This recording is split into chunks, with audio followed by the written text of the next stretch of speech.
Stargate Book presents The Secret Teachings to Manifest Your Reality. Rare Conferences of Neville Goddard by Neville Goddard. Digitally narrated using the voice of Edward Herman. If there is something tonight that you really desire in this world, then experience in your imagination what you would experience in the flesh if you realized your goal, and then close your ears and eyes to everything that denies the reality of your assumption. Neville, 1948. Lesson 1. Consciousness is the only reality. This will be a very practical course. Therefore, I hope that each of you will have a clear picture of what you desire, because I am convinced that with the technique you will receive here this week, in these 5 lessons, you can realize your desires. So that you may receive maximum benefit from these instructions, I want to state now that the Bible has no reference to people who never existed or events that never occurred on earth.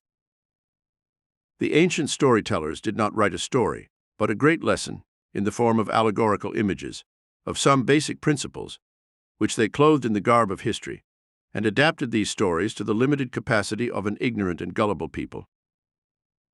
Over the centuries we have mistakenly mistaken the personifications of the Bible for people, the allegory for the story, the vehicle that conveyed instruction for instruction, and the most obvious gross sense for the ultimate intended sense. The difference between the form of the Bible and its substance is as great as the difference between a grain of wheat and the germ of life within the grain. Just as our organs of assimilation discriminate between food to be incorporated into our bodies and food that must be eliminated, so our awakened intuitive faculties discover, behind the allegory and the parable, the psychological germ of life in the Bible, and by feeding on it, we too discard the form that conveyed the message. The rebuttal on the historicity of the Bible is too long, and unsuitable for inclusion in this practical psychological interpretation of its stories. Therefore, I will not waste time in trying to convince you that the Bible is not about historical facts. Tonight, I will take 4 stories and show you what the ancient storytellers wanted us to see in these stories. The ancient storytellers attached psychological truths to them with phallic and solar allegories. They did not know the physical structure of man as well as our modern scientists, nor did they know as much about the heavens as our modern astronomers. But they wisely used the little they knew and constructed phallic and solar frames to which they attached the great psychological truths they had discovered. The Old Testament is full of phallic worship. Since it is of no use, I do not intend to emphasize it, but will only show you how to interpret it. Before we get to the first of the psychological dramas that you and I can use in a practical sense, I would like to name the 2 prominent names in the Bible, namely God or Jehovah, and the one we call his son, Jesus. The ancients wrote these names using small symbols. Ancient Hebrew was not a language that could be pronounced with the breath. It was a mystical language, never pronounced by man. Those who understood it as a mathematician understands the symbols of higher mathematics. It was not something that people used to convey thought the way I use the English language now. For the ancients, the name of God, Jehovah, was written Yod-He, Vav-He. I will take these symbols and explain them in our normal earthy language. The first letter Yod is a hand or a seed. Not simply a hand, but the hand of the director. If there is one organ of man that discriminates and distinguishes him from the whole world of creation, it is his hand. What we call a hand, in the anthropoid ape, is not a hand. It is used only to bring food to the mouth or to swing from branch to branch. Man's hand, on the other hand, shapes, creates. We cannot truly express ourselves without the hand. It is the hand of the builder, the hand of the director. It directs, shapes, and builds his world. Ancient storytellers called this first letter, Yod, the absolute hand or seed from which the entire creation comes. The second letter, He, has the symbol of a window. The window is an eye. It is to the house what the eye is to the body. The third letter, Vav, is symbolized as a nail, since it binds things together. The conjunction E in the Hebrew language is precisely this third letter Vav. To say man and woman, I have to put vowel in the middle to bind things together. The fourth and final letter, he, is another window or eye. To understand these symbols, you must forget the words eyes, windows, hands, and think of yod, he, vowel, he in this way. The first letter, yod, is your I am, your awareness from which all states of consciousness come. The second letter, he, the I, is your ability to perceive, to imagine something that seems to be other than self, as if you are lost in reverie and contemplate mental states in a detached manner, making the thinker and his thoughts separate entities. The third letter, vowel, is your ability to feel that you are what you wish to be. By feeling that you are, you become aware that you are. The ability to persist in your imaginal act and walk as if you were what you want to be means pulling your desire out of the imaginal world and putting vow on it. You have completed the scene of creation. I become aware of something. Then I become aware of actually being what I was aware of. The fourth and final letter is another he, another I, symbolizing the objective visible world that constantly bears witness to what I am conscious of being. You do nothing about your objective world. It always shapes itself in harmony with what you are conscious of being. We are told that this is the name by which all things are made, and without which there is nothing made that is made. The name is simply what you have now as you sit here. You are aware that you are you not?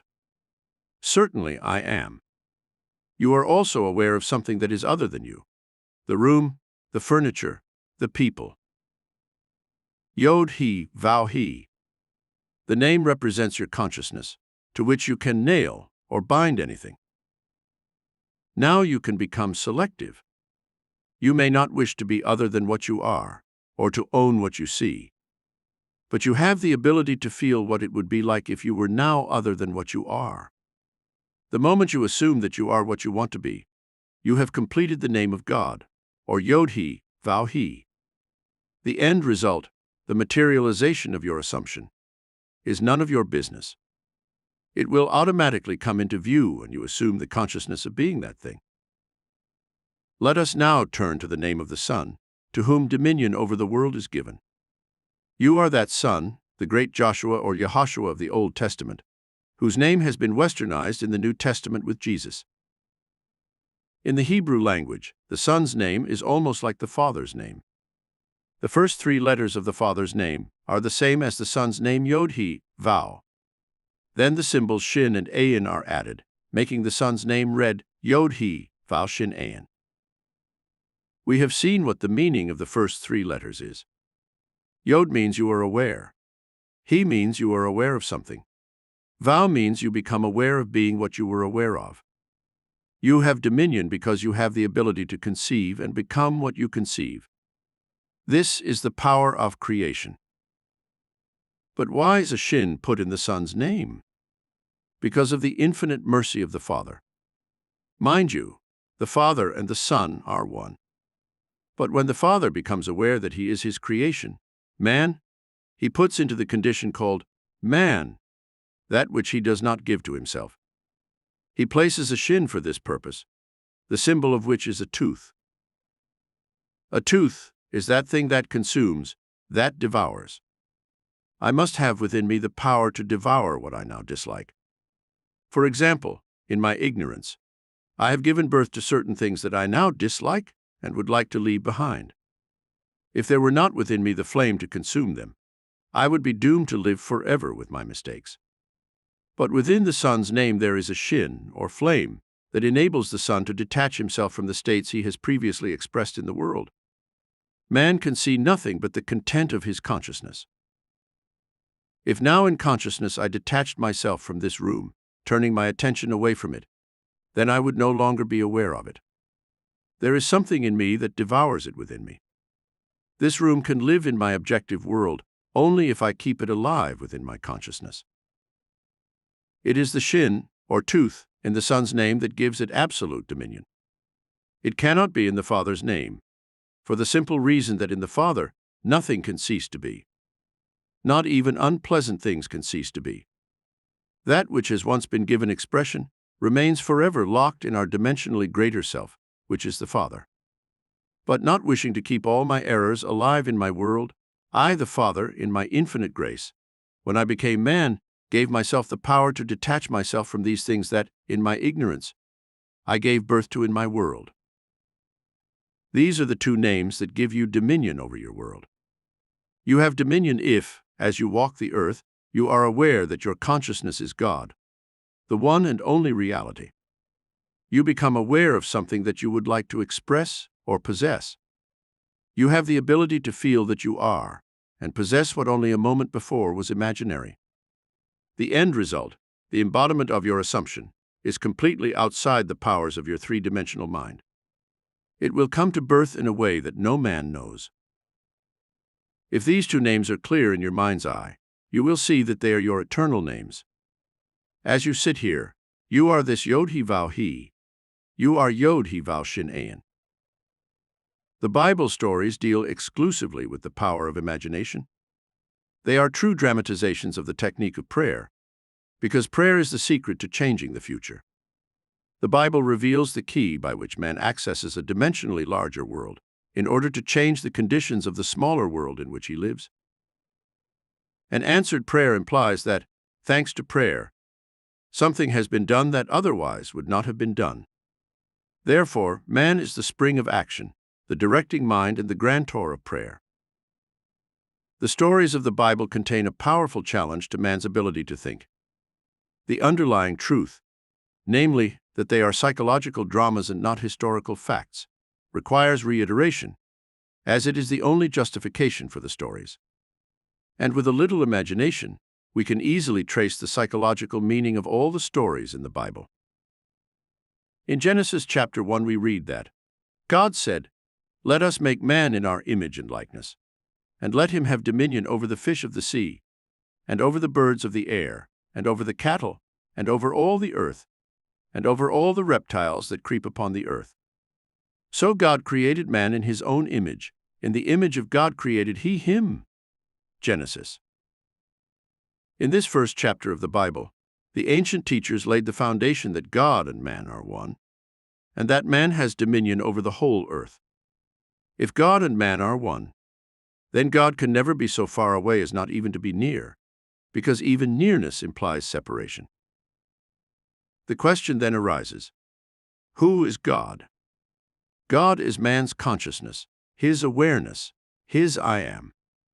Life is a psychological drama in which we bring circumstances to pass by our attitudes rather than by our actions. The foundation on which all things are based is man's conception of himself. He acts as he does and experiences what he has because his conception of himself is what it is. If he had a different self-conception, he would act differently and have different experiences. Man, assuming the feeling of his fulfilled desire, changes his future in harmony with his assumption, because an assumption, though false, if sustained, is consolidated into fact. The undisciplined mind finds it difficult to assume a state that is denied by the senses. But the ancient masters discovered that sleep, or a sleep-like state, helped man create his assumptions. Therefore, they represented man's first creative act as one in which man was in a deep sleep. This not only sets the pattern for all future creative acts, but shows us that man has only one substance truly his own to use in creating his world, and that is himself. And the Lord God-man caused a deep sleep to fall upon Adam, and while he slept, God took away one of his ribs and closed in its place flesh. And with the rib which the Lord God had taken away from man, he created woman. Genesis 2:21-22. Before God fashioned this woman for man, he brought to Adam the beasts of the field and the birds of the air, and made Adam give them a name. As Adam called each of the living creatures, that was their name. Genesis 2:19. You are Adam, and the animals exist in you as your moods, the feelings to which you give life. Name your desire. Touch it with feeling, and the state of mind, desire takes shape. Do you want to be happy, successful, and feel secure? Or do you want to feel sad, poor, and insecure? I don't care what your desire may be. Its state of mind is inside you waiting to be called into being.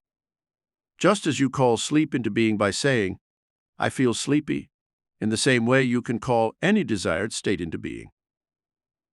Adam named the beasts of the field and the birds of the air. Then, naming the state of mind he wanted to express, Adam fell asleep so that what he had named became objectified. And there is no record of Adam ever awakening from this sleep. The technique I teach places emphasis on this creative state of sleep. I want to remind you again that all the stories in the Bible are about you. By introducing many different characters, they represent the technique by which you can modify your conception of you. And when this is done, your future is modified, because all the events are realized in your individual mind. Let us turn to Genesis chapter 32 and read the story of Jacob wrestling with an angel. It is written, Jacob stood alone, and an angel wrestled with him until daybreak. When the angel saw that he did not prevail against Jacob, he touched the hollow of his thigh, and Jacob's thigh was put out of joint as he continued to wrestle with him. Therefore, to this day, the children of Israel do not eat the nerve that passes through the hollow of the thigh, because the angel touched the hollow of Jacob's thigh on the nerve, which contracted. Genesis 32:24-32. This story was written centuries ago, and yet today there are those who, believing it to the letter, do not eat the part of an animal supposedly connected to the area of Jacob's thigh that contracted. If you take a concordance or Bible dictionary and look up the word thigh used in this account, you will see that it has nothing to do with the thigh.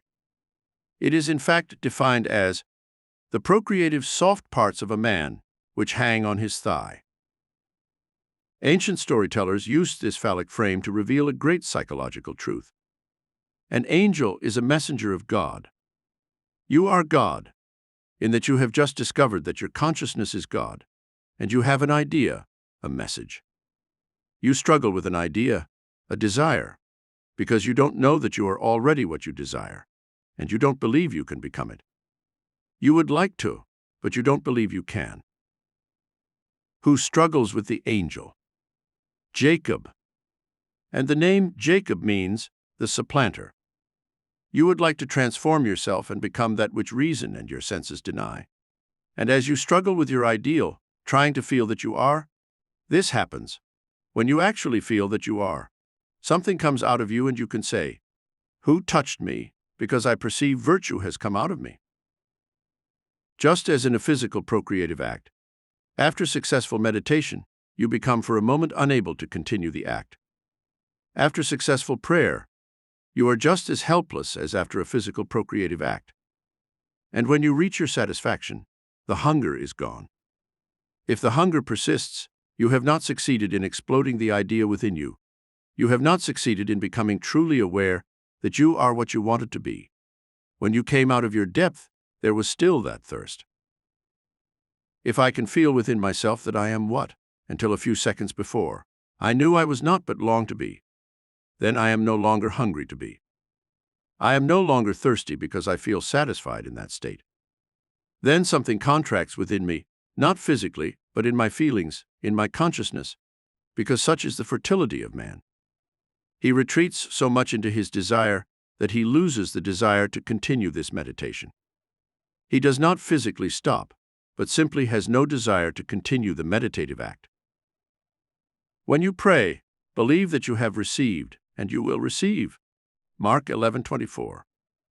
When the physical creative act is completed, the nerve in the hollow of the male thigh retracts, and the man finds himself temporarily powerless, no longer capable of the act.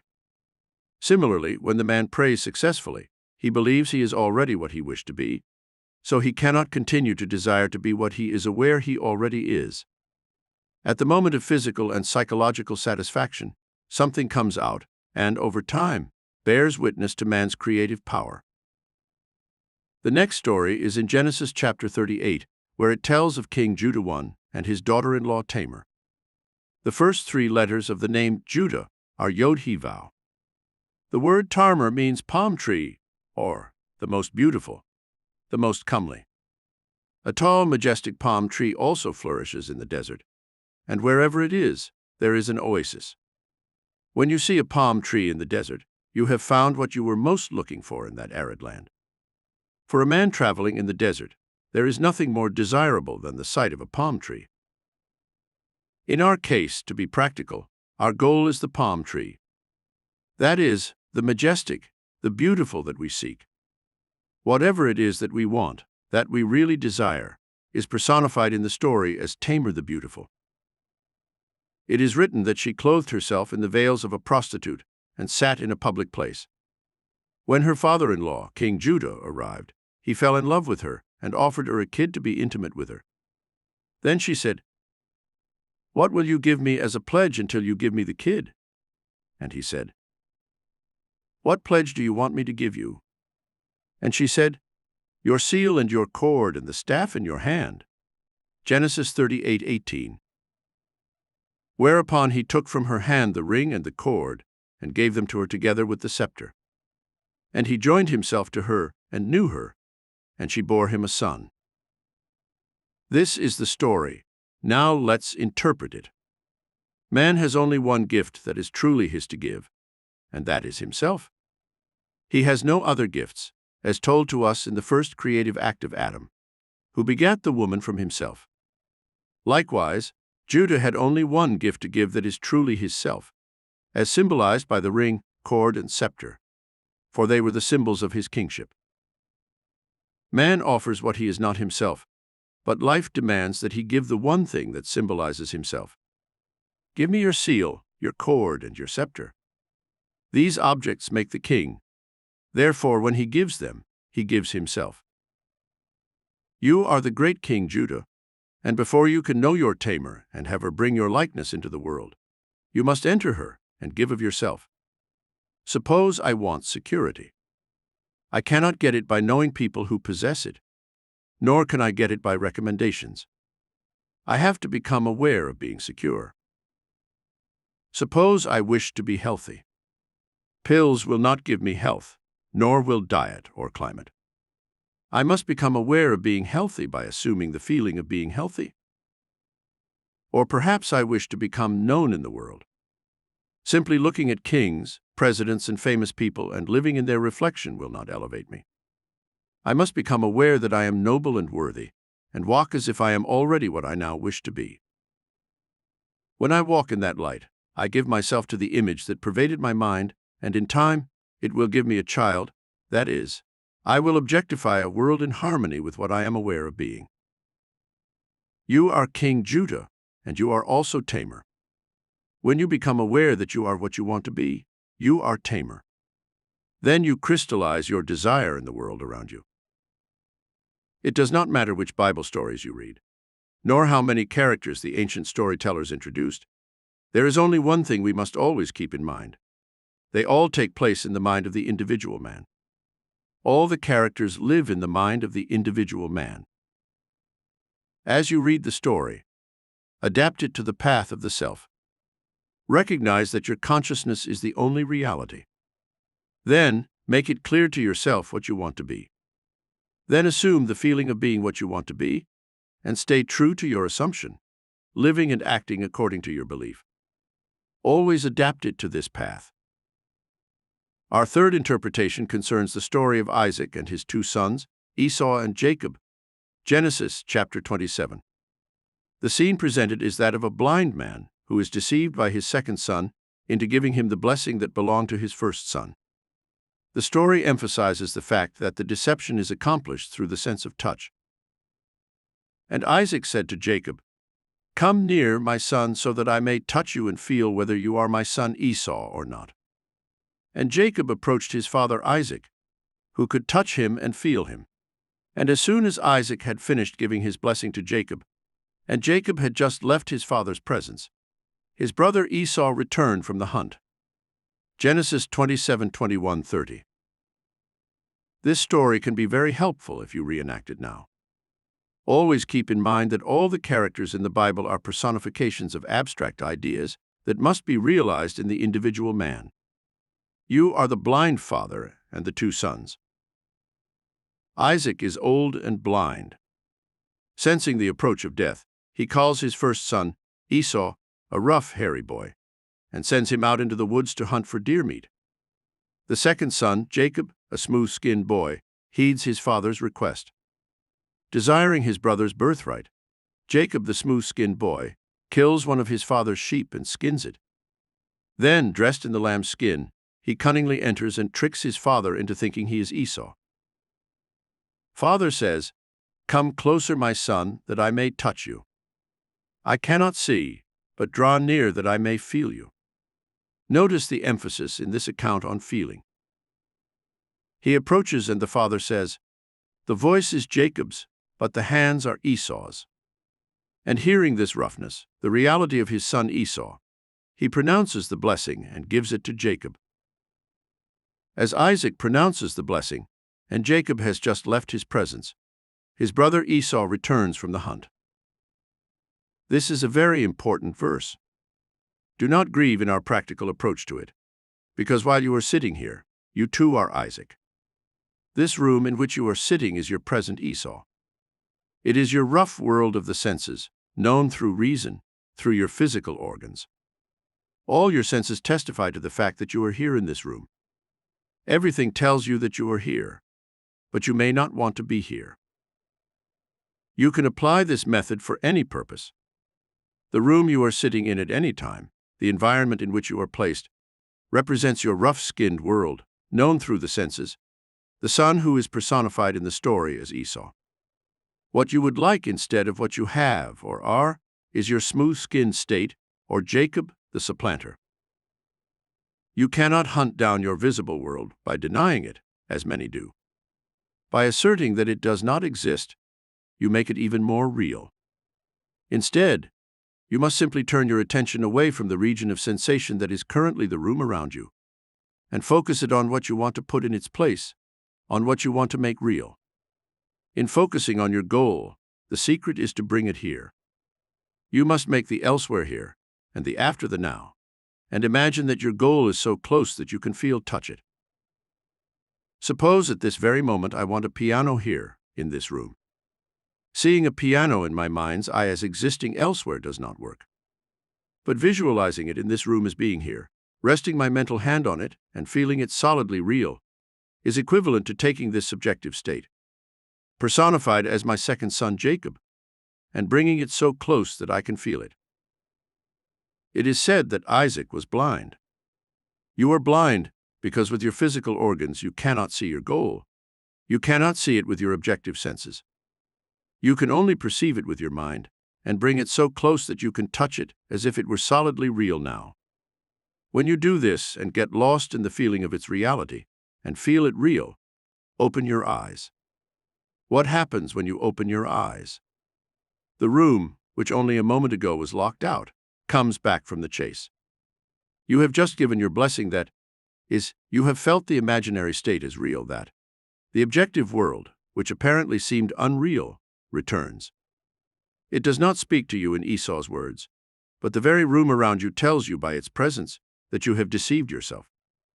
It tells you that while you were lost in contemplation, in the feeling of being now what you wish to be, in the feeling of possessing now what you wish to possess, you were simply self-deceiving. Look at this room. It denies that you are anywhere else. But if you know the law, you will now say, "Even though your brother came by cunning and deceived me and took your birthright, I have given him your blessing and cannot withdraw it." In other words, you must remain true to this subjective reality and not withdraw the power of birth from it. You have given it birthright, and it will become an objective fact in your world.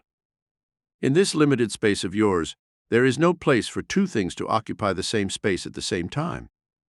By making the subjective real, it is resurrected in your world.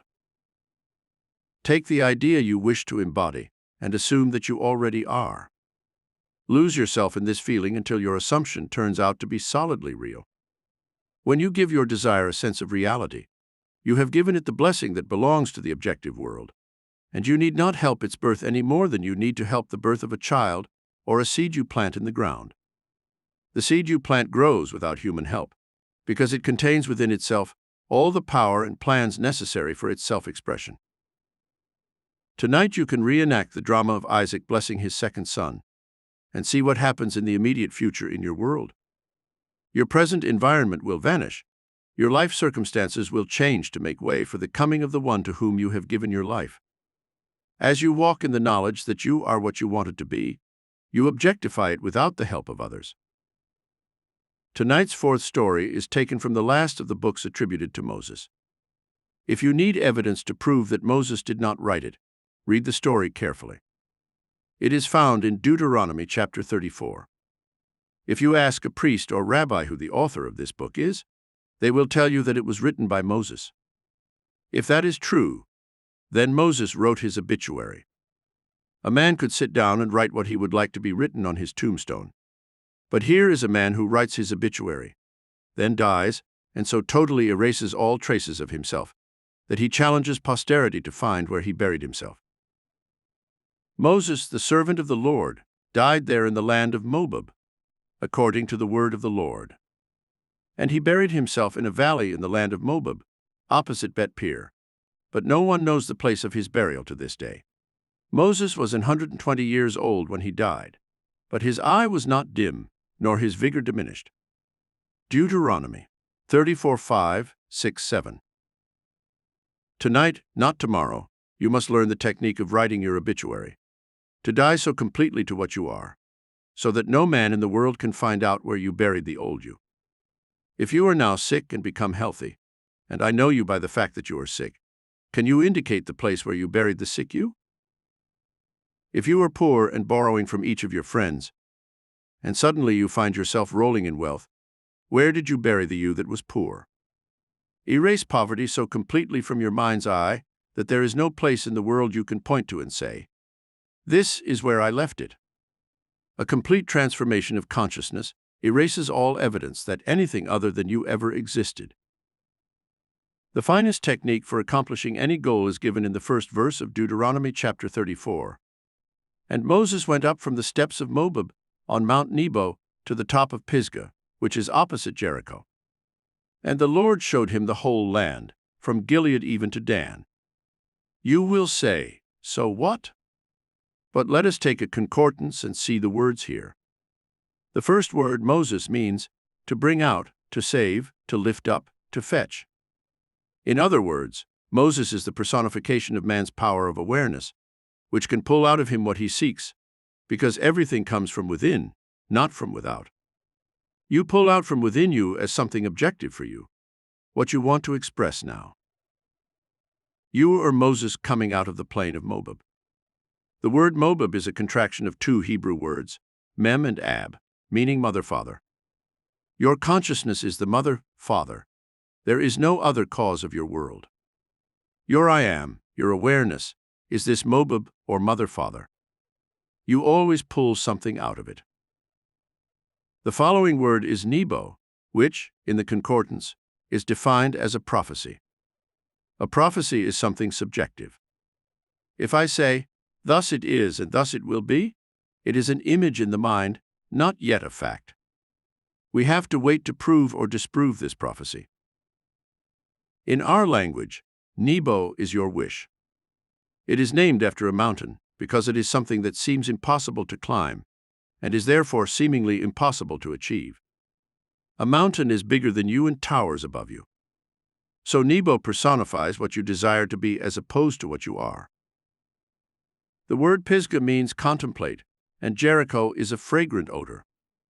Gilead means the hills of the witness, and the last word Dan means the prophet. Now let us try to put them all together in a practical sense and understand what the ancients were trying to tell us. While I am here, having discovered that my consciousness is God, and that I, simply by feeling that I am what I want to be, can transform myself into the likeness of what I am assuming myself to be, I know that I now have everything I need to climb this mountain. I define my goal. I don't call it Nebo, I call it my desire. Whatever I desire, this is my Nebo. This is my great mountain that I am going to climb. So I begin to contemplate my desire, all the way to the top of Pisgah. I must contemplate my goal in such a way that I get the reaction of satisfaction. If I do not get the pleasure reaction, then Jericho cannot be seen, because Jericho is a fragrant smell. When I feel that I am what I want to be, I cannot suppress the joy that comes from that feeling. I must always contemplate my goal, until I have the feeling of satisfaction, personified as Jericho. Then I do nothing to make it visible in my world, because the hills of Gilead, i.e. the people and the whole vast world around me, come to bear witness. They come to testify that I am what I have assumed myself to be and what I uphold within myself. When my world conforms to my assumption, the prophecy, Nebo, is fulfilled. If I now know what I want to be and assume that I am, and I walk as if I were, I become it, and by becoming it, I die so completely to my previous conception of myself that I cannot point to any place in the world to say, that is where my previous me is buried. There must be someone in this room who will transform himself so completely in this world that his circle of close friends will not recognize him. For 10 years, I was a dancer. I performed in Broadway shows, avant-garde, nightclubs, and in Europe. At that time, I thought I couldn't live without the friends I knew and worked with. Every night after the show, we would set a table and eat together. I thought I could never live without them. Now I confess that I could not live with them, because we no longer have anything in common today. When I meet these people today, I don't say we change sidewalks on purpose, but they are rather cold meetings because we have nothing to talk about. I am so dead to that life that when I meet these people, we cannot even talk about the old days. But there are people today who still live in the same state, becoming poorer and poorer. They always love to talk about the old days. They have never buried that man, and he is very much alive in their world. Moses was 120 years old, a wonderful round age as indicated by 120. 1 plus 2 plus 0 makes 3, which is the numerical symbol of expression. I am fully aware of my expression. My eyes are not clouded, and the natural functions of my body are not diminished. I am fully aware of being what I do not want to be. But knowing this law by which man can transform himself, I assume that I am what I wish to be, and I walk in the assumption that it is done. In becoming it, the old man dies, and everything that was attached to the previous conception of me dies with him. You cannot bring into the new man any part of the old man. You cannot put new wine into old barrels or new patches on old clothes. You have to be a completely new being. When you assume that you are what you want to be, you do not need the help of others to achieve it. Nor do you need anyone else's help to bury the old you. Let the dead bury the dead. Don't even look back, for no man who after putting his hand to the plow looks back is fit for the kingdom of heaven. Do not question how your desire will be fulfilled. It doesn't matter if your reason denies it. It doesn't matter if the whole world around you denies it. You do not have to bury the old man. Let the dead bury the dead, Luke 9:60. You bury the past by remaining true to your new understanding of you, which will challenge the whole immense future to find out where you buried it. To this day, no man in all Israel has discovered the tomb of Moses. These are the 4 stories I promised you tonight. You must apply them every day of your life. Even if the chair you are sitting in now seems hard and does not lend itself to meditation, you can, through imagination, make it the most comfortable chair in the world. Let me now define the technique I want you to employ. I trust that each of you has come here tonight with a clear picture of your desire. Do not say it is impossible. Do you want it? You do not have to use your moral code to achieve it. It is completely beyond the reach of your code. Consciousness is the one and only reality. Therefore, we must form the object of our desire from our consciousness. People have a tendency to overlook the importance of simple things, and the suggestion to create a sleep-like state in order to help you take on what reason and your senses deny is one of the simple things you might underestimate. This whole simple formula for changing the future, which was discovered by the ancient masters and passed on to us through the Bible, can be demonstrated by everyone. The first thing to change the future is to desire, that is, to define your goal, to know precisely what you want. The second step is to construct an event that you believe you would encounter following the fulfillment of your desire, an event that involves the fulfillment of your desire and has the action of the self as predominant. The third step is to immobilize the physical body and induce a sleep-like state.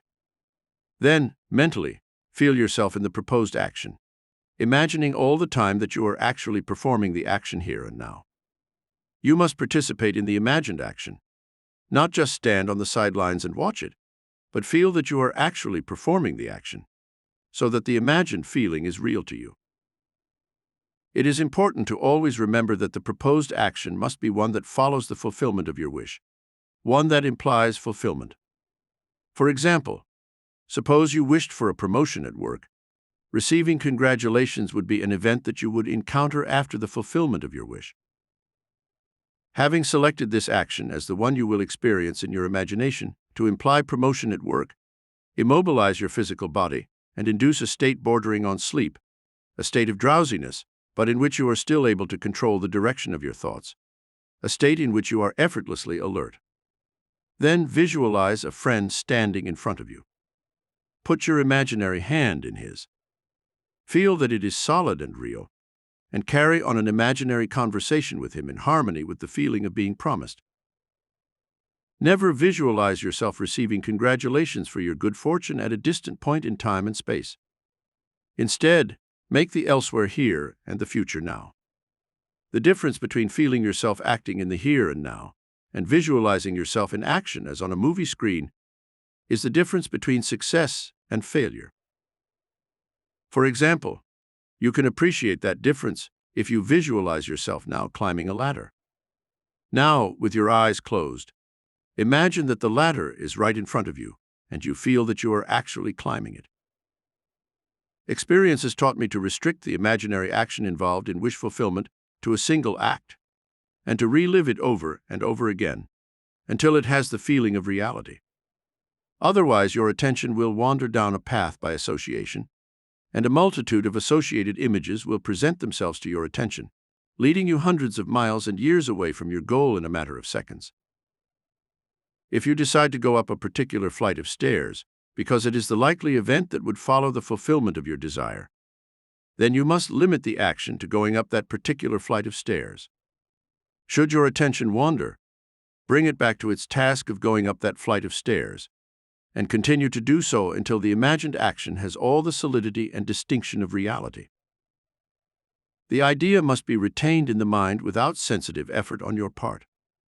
You must, with minimal effort, permeate the mind with the feeling of the fulfilled desire. Sleepiness facilitates change because it promotes effortless attention, but it should not be pushed to the state of sleep where you are no longer able to control the movements of your attention. It must be a moderate level of drowsiness in which you are still able to direct your thoughts. The most effective way to embody a wish is to take on the feeling of the fulfilled wish, and then, in a state of relaxation and drowsiness, repeat over and over again, like a lullaby, a short phrase that implies the fulfillment of your wish, such as, "Thank you, thank you, thank you," as if you were addressing a higher power, thanking it for granting you what you desired. I know that when this course ends on Friday, many of you here will be able to tell me that you have accomplished your goals. 2 weeks ago, I got off the stage and went to the lobby to greet the audience. With confidence, I can say that at least 35 people, out of a class of 135, told me that they had already accomplished what they desired when they joined this class. This was only 2 weeks ago. I did nothing to make it happen except give them this prayer technique. You don't have to do anything to make it happen, except apply this prayer technique. With your eyes closed and your physical body immobilized, induce a sleep-like state and enter the action as if you were an actor playing the part. Experience in the imagination what you would experience in the flesh if you were now in possession of your goal. Make the elsewhere the here and now. Do this, and your larger self, with a larger field of vision, will call and use all the best means which tend to the production of what you have assumed. You are relieved of all responsibility for making your desire a reality, because while you imagine and feel that it already is, your dimensionally greater self determines the means. Don't think for a moment that in order to realize your dreams, someone will be harmed or disappointed. That is not your concern. I have to bring the result home. Too many of us, educated in different walks of life, are so concerned about each other. You ask, if I get what I want, will it harm another? There are ways we don't know, so don't worry. Now close your eyes because we are going into a long silence. Shortly you will absorb yourself in contemplation, feeling that you are what you want to be, to the point that you will be completely unaware that you are in this room with others. You will get a shock when you open your eyes and discover that you are here. You may be in for a shock when you open your eyes and discover that you are not really what you felt you were or possessed a moment before. Now let's go deep inside. Period of silence. I do not need to remind you that you are now what you have assumed to be. Do not discuss this with anyone, not even with yourselves. You cannot give yourselves thought about how, when you know that you already are. Your three-dimensional reasoning mind, which is actually very limited, should not be brought into this representation. It does not know. What you have just heard to be true is true. Do not let anyone tell you that you will not have your desire. What you feel you will have, you will have. And I promise you that after you realize your goal, upon reflection, you will have to admit that this rational mind of yours could never have devised the way. You are that, and you have what you have appropriated at this very moment. Don't talk to anyone about it. Don't seek encouragement from anyone because the thing may not come. It has arrived. Go to your Father's activity, doing everything normally, and let those things happen in your world. Lesson 2. Assumptions consolidate in facts. Our Bible has nothing to do with history. Some of you may be inclined to believe that even if we can make a psychological interpretation of it, it can still be interpreted literally. You cannot do that. The Bible has no reference to historical people or events as you have been taught to believe. And the sooner you start erasing the literal translation of the Bible, the better. Tonight, we will look at some of the stories. And again, I want to remind you that you have to relive all these stories in your mind. Remember that although they appear to be stories of fully awake people, the scene actually takes place between the dormant and deeper you, and the conscious you in the waking state. They are personified as people, but when you get to the point of application, you must remember the importance of the drowsy state. As we saw last time, all creation takes place in the state of sleep, or that sleep-like state that is drowsiness and torpor. Last time we said that the first man is not yet awakened. You are Adam, the first man, still in a deep sleep. The creative you is the four-dimensional you, whose abode is simply the state you enter when you fall asleep. Tonight's first story is found in the Gospel of John. As you listen to it, I would like you to mentally compare it with the Genesis story heard last time. Historians say that Genesis, the first book of the Bible, is a record of events that occurred about 3,000 years before those recorded in the book of John. I ask you to be rational about this and see if you do not think that the same author wrote both stories. You are the judges who will determine whether the same inspired man did not report the same story and tell it differently. This is a well-known story, the story of Jesus' trial. In the Gospel of John it is recorded that Jesus was brought before Pontius Pilate, and the crowd was cheering for his life to be saved. They wanted Jesus. Pilate turned to them and said, "You have the custom that I release a man for Passover. Do you therefore want me to free the king of the Jews?" Then the crowd cried out again, "Not this man, but Barabbas the thief." John 18:39-40. We are told that Pilate had no choice in the matter. He was only a judge interpreting the law. And that was the law. The people had to be given what they asked for. Pilate could not release Jesus against the will of the crowd, so he released Barabbas and handed Jesus over to be crucified. Always remember that your consciousness is God. There is no other God. And we are told that God has a son whose name is Jesus. If you take the trouble to look up the word Barabbas in the concordance, you will see that it is a contraction of two Hebrew words, Bar, meaning daughter, son, or child, and Abba, meaning father. Barabbas is the son of the great Father. And Jesus in the story is called the Savior, the Son of the Father. Here we again find the two sons, as in the story of Esau and Jacob. Remember that their father Isaac was blind, and justice to be authentic must be blindfolded. Although Pilate is not physically blind in this case, the part made Pilate play implies that he is blind because he is a judge. On all the great buildings of law in the world, we see the figure representing justice blindfolded. Do not judge by appearances, but judge with right judgment. John 7:24. Here we find Pilate playing the same part as Isaac, and there are two sons. All the characters that appear in this story can be applied to your life. You have a son who is robbing you at this very moment of what you could be. If you have come to this meeting tonight aware that you want something, that you desire something, you have walked in the company of Barabbas. For to desire is to confess that you do not possess what you desire. And since everything is yours, you are robbing yourself by living in the state of desire. My Savior is my desire. When I want something, I am looking into my Savior's eyes. But if I continue to desire it, I deny my Jesus, my Savior, because when I want, I confess that I am not, and if you do not believe that I am He, you will die in your sins. I cannot have and continue to desire what I already have. I can enjoy it, but I cannot continue to miss it. This is the story. It is the Passover holiday too. Something is about to change right now. Something is about to pass. Man is incapable of passing from one state of consciousness to another without first releasing the thoughts he now entertains, because they anchor him where he is. Physically celebrating year after year when the sun enters the great sign of Aries has nothing to do with true mystical Easter. To psychologically celebrate the feast of the passing, I must pass from one state of consciousness to another. This is done by releasing Barabbas, the thief who robs me of the state I could embody in my world. In this story, the state I seek to embody is personified as Jesus, the Savior.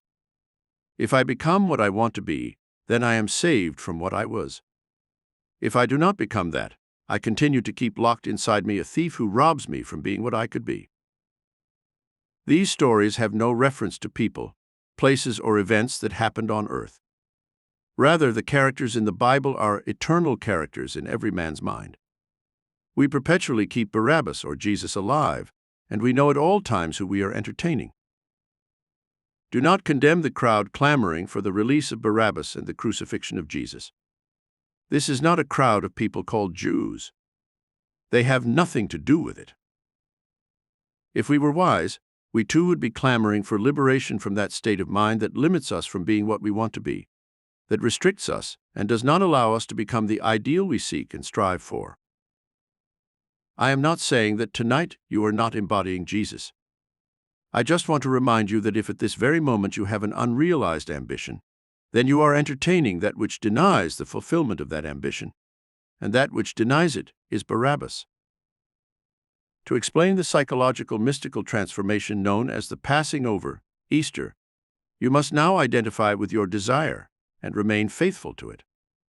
If you remain faithful to it, you not only crucify it with your faithfulness, but you resurrect it in your world without anyone else's help. In the continuation of the story, it is told that no man could get up early enough to move the stone that covered the Savior's tomb. But the stone was removed without man's help, and what was apparently dead and buried was resurrected without anyone's help. All you have to do is walk in the awareness of being what you want to be. No one can see it yet, but you do not need a man to move away the problems and obstacles of life, and to express what you are aware of being. That state of which you are aware has its own unique way of embodying itself in this world, of becoming flesh that the whole world can touch. Now you can see the relationship between the story of Jesus and the story of Isaac and his two sons, in which one supplanted the other. Why do you think that those who compiled the 60 books of our Bible made Jacob the progenitor of Jesus? They took Jacob, who was called the supplanter, and made him the father of 12 sons. Then they took Judah, the praised the 5th son, and made him the progenitor of Joseph, who is supposed to have begotten in some strange way the one called Jesus. Jesus is to supplant Barabbas just as Jacob is to supplant and take the place of Esau. Tonight, sitting quietly here, you can lead the trial of your two sons, one of whom you want freed. You can become the crowd and claim the release of the thief, and the judge who willingly releases Barabbas and condemns Jesus to take his place. Jesus was crucified on Golgotha, the place of the skull that is the seat of the imagination. To experience Easter, or the transition from the old to the new conception of you, you must release Barabbas, your current conception of you that robs you from being what you could be, and you must take on the new conception you wish to express. The best way to do this is to focus your attention on the idea of identifying with your ideal. Assume that you are already what you seek, and your assumption, though false, if sustained, will solidify into actual fact. You will know when you have succeeded in freeing Barabbas, your old conception of yourself, and when you have succeeded in successfully crucifying Jesus, that is, fixing the new conception of yourself, simply by looking mentally at the people you know. If you see them as you saw them before, then you have not changed your conception of you, because all changes in self-concept result in a changed relationship with your world. We always appear to others as the embodiment of the ideal we inspire. Therefore, during meditation, we must imagine that others see us as they would see us if we were what we wish to be. You can free Barabbas and crucify and resurrect Jesus if you first define your ideal. Then you relax in a comfortable armchair and induce a sleep-like state of consciousness, experiencing in your imagination what you would experience if you were already what you wish to be. By this simple method of experiencing in the imagination what you would experience in the flesh if you were the embodiment of your ideal, you release Barabbas who robbed you of your greatness, and crucify and resurrect your Savior. That is, the ideal you wish to express. Now let us turn to the story of Jesus in the Garden of Gethsemane. A garden is not a desert, but a properly prepared portion of land. You prepare this ground called Gethsemane by coming here and studying and doing something for your mind. Spend some time daily to prepare your mind by reading good books, listening to beautiful music, and entering into conversations that ennoble. In the epistles we are told, "Whatever is true, whatever is honest, whatever is just, whatever is pure, whatever is lovely, whatever is benevolent, if there is any excellence, if there is any praise, think of these things." Philippians 4:8. Let us now return to our story. In John chapter 18, it is narrated that while Jesus was in the garden, suddenly the crowd starts looking for him. He stands there in the dark and says, "Who are you looking for?" Then the spokesman, called Judas, replies, "We are looking for Jesus of Nazareth." And a voice replies, "I am he." Everyone instantly fell to the ground, which should tell you right here that this could not have been a physical drama, because no one could so boldly claim to be the one who was wanted as to cause the thousands of people looking for him to fall to the ground. But the story goes that they all fell to the ground. Then, after they had composed themselves, they asked the same question again, and Jesus answered, "I have told you that I am he. If therefore you seek me, let these go." John 18:8. Then Jesus said, "And whatever you want to do, do it quickly." John 13:27. Then Judas, knowing that he must move quickly, goes away and commits suicide.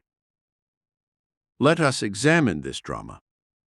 You are in your Garden of Gethsemane, or prepared mind, if, while in a sleep-like state, you can control your attention by not letting it wander from its purpose. If you can do this, you are definitely in your garden. Very few people can sit quietly and not enter a reverie or a state of uncontrolled thoughts. When you can limit your mental action and stick to your surveillance, not allowing your attention to wander, but keeping it effortlessly within a limited range of presentation to the state you are contemplating, then you are definitely this disciplined presence in the Garden of Gethsemane. Judas' suicide is nothing but the change in your conception of yourself. When you know what you want to be, you have found Jesus, your Savior. When you assume that you are what you want to be, you have died to your previous conception of you. Judas committing suicide, and are now living as Jesus. You can voluntarily detach yourself from the world around you and bind yourself to what you want to embody in your world. Now that you have found me, now that you have found what will save you from what you are, let go of what you are and all that it represents. Detach yourself completely from it. In other words, go and commit suicide. Having completely died to what you previously expressed, you now live completely to what no one previously saw as true of you. In a sense, it is as if you had died by your own hand, as if you had committed suicide. You have taken your own life by detaching yourselves in consciousness from what you previously kept alive, and you are beginning to live for what you have discovered in your own backyard. You have found your Savior. This is not the story of one man betraying another, but of you detaching your attention and refocusing it in a totally new direction. From this moment on, walk as if you were what you wanted to be. By sticking to your new conception of yourself, you will have committed suicide. No one has taken your life. You have laid it down yourself. You must be able to see the relationship between this and the death of Moses, who died so completely that no one could find where he was buried. You must see the relationship to the death of Judas, who is not a man who betrayed another man named Jesus. The meaning of the word Judah is to praise, to give thanks, to explode with joy. Do you not explode with joy when you are identified with the ideal you wish to embody in this world? When you identify with the state you contemplate, you cannot suppress your joy. It arises like the fragrant odor described as Jericho in the Old Testament. I am trying to show you that the ancients told the same story over and over again in the Bible for the purpose of telling us how to become what we want to be. And in each story, they made it implicit that we do not need the help of others. You do not need others to become now what you really want to be. Let us now turn to a strange story from the Old Testament, one that very few priests and rabbis would dare to quote from their pulpits. Here is a man who is about to receive the promise, as you are now receiving it. His name is Jesus. Only the ancients called him Joshua, Yehoshua ben Nun, or Savior, son of the fish, the Savior of the great deep. Nun means fish, and fish is the element of depth of the deep ocean. Yehoshua means Jehovah saves, and Ben means offspring or son of. So he was called the one who brought the age of fish. This story is found in the book of Joshua, where we read about the promise made to Joshua, the same promise made to Jesus and recorded in the four Gospels of Matthew, Mark, Luke, and John. In the Gospel of John, Jesus says, "All things that you have given me are yours." John 17:7. "And all my things are thine, and thine is mine." John 17:10. In the Old Testament, in the book of Joshua, it is said in these words, "Every place that the sole of your foot shall tread, I have given it to you." Joshua 1:3. No matter where it is, analyze the promise and literally accept it. The promise is not physically true, but psychologically true, because wherever you can be mentally, you can realize it. Joshua is obsessed with the promise that wherever he sets his foot, his understanding, wherever the soul of his plant rests, that will be given to him. He wants the most desirable state in the world, the fragrant city, the state of delight called Jericho. He stands barred by the impassable walls of Jericho. He is on the outside, as you are now on the outside. You operate three-dimensionally and do not seem able to reach the four-dimensional world in which your desire is already a concrete, objective reality. You do not seem able to reach it because your senses separate you from it. Reason tells you that it is impossible. Everything around you tells you that it is not true. Now you employ the services of a prostitute and spy, and her name is Rahab. The word Rahab simply means the spirit of the Father. Race means the breath or spirit, and Abi means the Father. So we find that this prostitute is the spirit of the Father, and the Father is man's awareness of being, his I am, man's consciousness. Your ability to feel is the great spirit of the Father, and this ability is the Rahab of this story. Ella has two professions, that of a spy and a prostitute. The profession of spying requires such secret and silent movements that you cannot be discovered. There is not a single spy in the world, no matter how clever in hiding, who does not run the risk of being seen by others and discovered. But when you sit quietly with your thoughts, no man in the world is wise enough to tell you where you are mentally. I can be here on a stage in San Francisco and place myself in London. Knowing London well enough, I can close my eyes and assume that I am really in London. If I stay in this state long enough, I will be able to surround myself with the London environment as if it were an objective, concrete fact that I am there. Physically, I am still here, but mentally I am thousands of miles away because I have made the elsewhere here. I don't go there as a spy. I render the elsewhere here and the after now. You cannot see me dwelling there, so you think that I just went to sleep, and I am still in this three-dimensional world that is now San Francisco. As far as I am concerned physically, I am here, but no one can tell where I am when I enter meditation. Rahab's second profession was that of prostitute, that is, to grant men whatever they ask of her, without questioning man's right to ask. If she is an absolute prostitute, as the name Rahab implies, then she owns everything and can grant everything that man asks of her. She is there to serve, not to demand and judge man's right to seek what he seeks from her.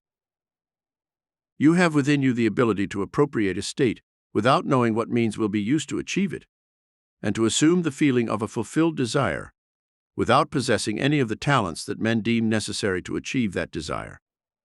When you appropriate it in your consciousness, you will have used Rob the spy.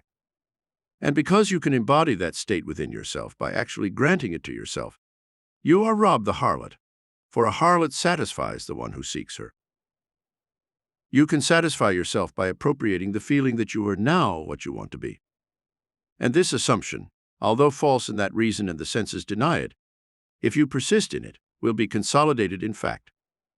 By actually embodying your desire in your imagination, you have the capacity to become completely fulfilled. Unless it becomes tangible and concrete reality, you will not be satisfied and will remain frustrated. It is narrated that when Rahab went into the city to conquer it, she was ordered to enter the heart of the city, the heart of the matter, the exact center of it, and to remain there until I come. Do not go from house to house. Do not leave the upper room of the house you enter. If you go out of the house and there is blood on your head, it will be on your head. But if you do not leave the house and there should be blood, it will be on my head. Rahab enters the house, goes upstairs and stays there while the walls crumble. That is, we must maintain an elevated state of mind if we are to walk with the utmost. In a very veiled way, the story tells you that when the walls collapsed and Joshua went in, the only one who was saved in the city was the spy and prostitute named Rahab. This story tells what you can do in this world. You will never lose the ability to place yourself elsewhere and make it here. You will never lose the ability to give yourself what you will be bold enough to appropriate as true for you. It has nothing to do with the woman playing the part. The explanation for the collapse of the walls is simple. It is said that Joshua blew the trumpet 7 times, and that at the 7th blast the walls crumbled, and he victoriously entered the state he sought. 7 is the number of tranquility, of rest, the Sabbath. It is the state in which man remains totally still in his belief that one thing is. When I can assume the feeling of my realized desire and go to sleep undisturbed, I am mentally at rest. I am keeping the Sabbath, having blown the trumpet 7 times. And when I reach that point, the walls crumble. Circumstances shift to reshape themselves in harmony with my assumption. The walls, obstacles, and problems will crumble of their own weight if I can reach the point of stillness within myself. The man who can fix an idea in his mind, even if the world denies it, and remains true to that idea, will see its manifestation. Here is the whole difference between possessing an idea and being possessed by it.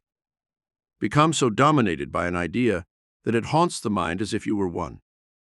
Then, regardless of what others might say, you are walking in the direction of your determined mental attitude, in the direction of the idea dominating the mind. As we said last time, you have only one gift truly yours to give, and that is yourself. There is no other gift. You have to squeeze it out of you by appropriation. It is there within you now, because creation is finished. There is nothing that will be that is not already. There is nothing to create, because all things are already yours. They are all accomplished. Although you may not be able to be physically in a state, you can still be there mentally. By being there mentally, I mean that you can now, at this very moment, close your eyes and visualize a place other than where you are currently, and assume that you are really there. You can feel it so real that when you open your eyes here, you are stunned to discover that you are not there physically. This mental journey into the desired state, with the resulting feeling of reality, is all that is necessary for its realization. Your dimensionally larger self has ways that your three-dimensional smaller self does not know.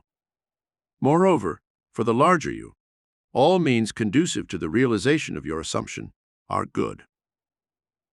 All you have to do is stay in the mental state defined as your goal until it seems real, and all the forces of heaven and earth will rush in to help its embodiment. Your greater self will influence the actions and words of all those who can be used to further the realization of your fixed mental attitude. Now we turn to the book of Numbers, where we find the story of God commanding Israel to build him a tabernacle, a place of worship. He gave them all the specifications for the tabernacle, which was to be an elongated, movable place of worship covered with leather. Need I tell you anything else? Is it not the man? Know ye not that ye are the temple of God, and that the Spirit of God dwelleth in you? 1 Corinthians 3:16. There is no other temple.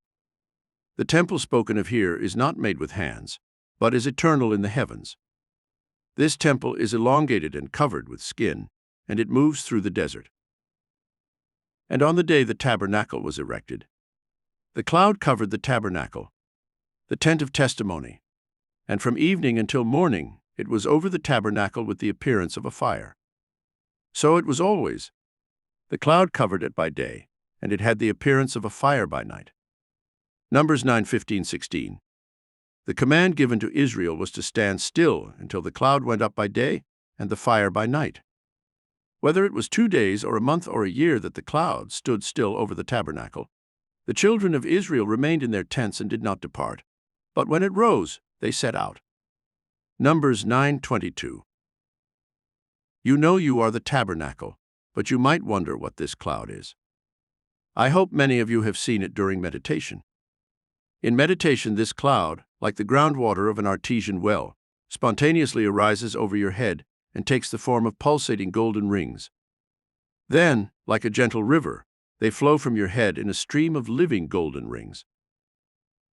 The cloud rises when you enter a meditative state bordering on sleep. It is in this sleepy state that you should assume that you are what you wish to be and have what you seek, because the cloud will take the form of your assumption and shape your world in harmony with it. The cloud is simply the robe of your consciousness, and where your consciousness is, there you will also be in the flesh. This golden cloud comes in the meditative state. There is a certain point when you are about to fall asleep that it is very, very dense, very liquid, and very alive and pulsating. It begins to rise when you reach the drowsy state, at the edge of sleep. Don't move the tabernacle, and don't move until the cloud begins to rise. The cloud always rises when man approaches the torpor of sleep. Because when you go to sleep, whether you know it or not, you slip from this three-dimensional world into a four-dimensional world. And what rises is your consciousness into a larger focus, a four-dimensional focus. What you now see rising is your greater self. When it begins to rise, you enter the authentic state of feeling that you are what you want to be. This is the time to lull yourself into the state of mind of being what you want to be, either by experiencing in your imagination what you would experience in reality if you were already what you wanted to be, or by repeating over and over again a phrase that implies that you have already realized what you want to do. A sentence like, "Isn't it wonderful?" as if something wonderful has happened to you. In a dream, in a vision of the night, when a deep sleep falls upon men as they sleep in their beds, he opens their ears and seals their instructions. Job 33:15-16. Use the interval before sleep wisely. Assume the feeling of your fulfilled desire and go to sleep in this state of mind. At night, in a dimensionally greater world, when a deep sleep falls upon men, they see and play roles that they will later play on earth. And the performance is always in harmony with what their dimensionally larger self reads and interprets through them. Our illusion of free will is only ignorance of the causes that cause us to act. The feeling that dominates the mind when you fall asleep, although false, will solidify into real fact, because assuming the feeling of realized desire when we fall asleep is the command to this process of embodiment, which says to our state of mind, "Be real." In this way, through a natural process, we become what we wish to be. I could tell you dozens of personal experiences where it seemed impossible for me to go somewhere else. But by mentally placing myself there as I fell asleep, circumstances changed so quickly and forced me to travel. I did it across the sea, putting myself in my bed at night as if I were sleeping where I wanted to be. And as the days went by, things began to shape themselves in harmony with this assumption, and everything that had to happen to force me to make the journey happened. And I, in spite of myself, had to be ready to go to that place where I had assumed to be when I approached the depths of sleep. Approaching deep sleep as my cloud rises, I assume that I am now the man I wish to be, or that I am already in the place I wish to visit. I sleep in that place now. Then life strikes the tabernacle, strikes my environment, and recomposes it by sea and land in the likeness of my assumption. It has nothing to do with men physically crossing a desert.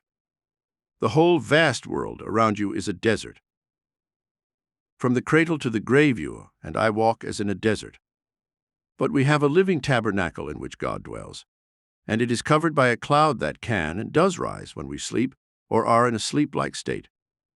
The cloud can rise in 2 minutes, not necessarily in 2 days. Why do the ancients say 2 days? So that man can change his mind. If I become the man I want to be now, I may be dissatisfied tomorrow. I have to give it at least 1 day before I decide to move. The Bible leaves it up to you.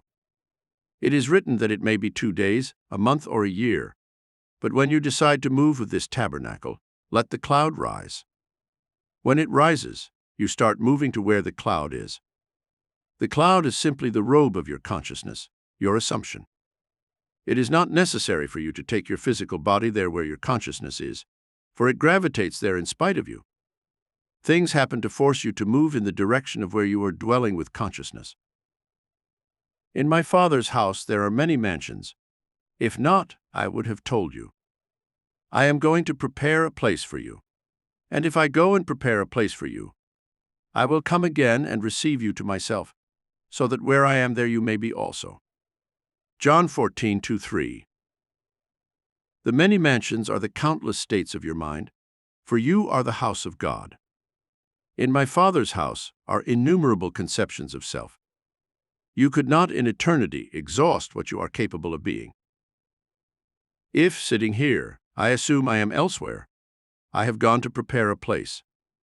But if I open my eyes, the bilocation I created vanishes, and I am again in the physical form I left behind when I went to prepare a place. But nevertheless I have prepared the place, and in time I will dwell there physically.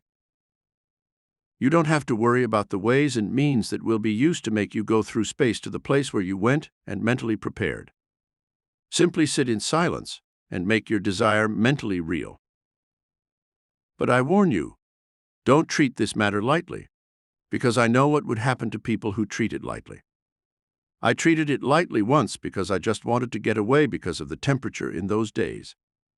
It was the middle of winter in New York, and I longed so much to be in the warm climate of the West Indies that I slept that night as if I were lying under palm trees. The next morning I woke up that it was still the middle of winter. That year I had no intention of going to the West Indies, but within a few days I received painful news that forced me to make the trip. At that time there was war and ships were being sunk left and right, but I sailed from New York 48 hours after receiving the news. It was the only way I could get to Barbados, and I arrived just in time to say goodbye to my mother in this three-dimensional world. Despite the fact that I had no intention of going to Barbados, My deeper self had observed where the great cloud had descended. I had placed it in Barbados, and this tabernacle my body had to make the journey to fulfill the command, wherever the sole of your foot shall tread, that I have given you. Wherever the cloud descends in the desert, there you will recompose that tabernacle. I set sail from New York at midnight on a ship without thinking at all about submarines and things like that. I had to go. Things happened in a way that I could not have conceived.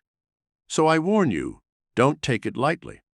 Don't say, I'm going to try to place myself in Labrador just to see if it works. Because you will go there, and unless you really want to go there, then you will wonder why you ever attended this class in the first place. Nothing is impossible to imagine, and nothing is impossible for imagination. It will work if you have the courage to take on the feeling of your realized desire when you go to sleep. Control your moods when you go to sleep. I can find no better way to describe this technique than to call it controlled lucid dreaming. In a dream you lose control, but try to precede your sleep with a controlled waking dream, participating in it as you would in a dream, because in a dream you are always predominant, always playing the part. In a dream, you are always an actor, and never the spectator. When you have a controlled lucid dream, you are an actor, and you enter into the action of the controlled dream. But don't do it lightly, because you will have to relive it physically in your three-dimensional world. Now, before we go into our moment of silence, there is one thing I want to make very clear, and that is the effort we discussed last time. If there is a reason why people fail in this world, it is because they do not know a law known to modern psychologists as the law of inverse effort. When you assume the feeling of your realized desire, it must be with minimal effort. You must control the direction of the movements of your attention with minimal effort. If there is effort in this control, and in a certain way you are forcing your desire, you will not get the desired results. Rather, you will get the opposite results, whatever it is. This is why I insist on establishing the basis of the Bible when Adam was asleep. This is the first creative act, and there is no record that he was ever awakened from this deep sleep. While he is asleep, creation stops. You can best change your future when you control your thoughts during a sleep-like state, because then the effort is minimized. Your attention seems to relax completely, and then you have to train yourself to keep your attention in that feeling, without using force and without using effort. Don't believe for a moment that it is willpower that does it. When you free Barabbas and become identified with Jesus, you have no willpower to be it. You simply imagine that you are it. That is all you do. Now, before we get to the vital part of this meeting, the interval devoted to prayer, I would like to clarify this technique again. Make it very clear what you want. Then construct a single event that involves the fulfillment of your desire. Limit the event to a single act. For example, if I identify a handshake as a likely event, then that is the only thing I do. I don't shake hands, then light a cigarette, and do a dozen other things. I simply imagine that I am actually shaking someone's hand and keep repeating the act over and over again, until the imaginary action has all the feeling of reality. You are the judges of what event you really wish to achieve. But the event must always involve wish fulfillment. Always construct an event that you believe would naturally follow from the fulfillment of your desire. There is another technique that I explained to you last time. If you can't curl up in your chair and believe that the chair is elsewhere, as if the elsewhere were here, then do this. Reduce the idea, condense it into one simple sentence like, "Isn't it wonderful?" or "Thank you," or "It's done," or "It's accomplished." There should be no more than 3 words, something that implies that your wish is already fulfilled. The ones I have given you are not all the phrases you could use. Choose from your vocabulary the phrase that best suits you, as long as it is very short and always implies the realization of the idea. Once you have your sentence in mind, let the cloud rise, simply inducing a state bordering on sleep. Begin to imagine and feel that you are sleepy, and in this state, assume the feeling of fulfilled desire. Then repeat the phrase over and over again, like a lullaby.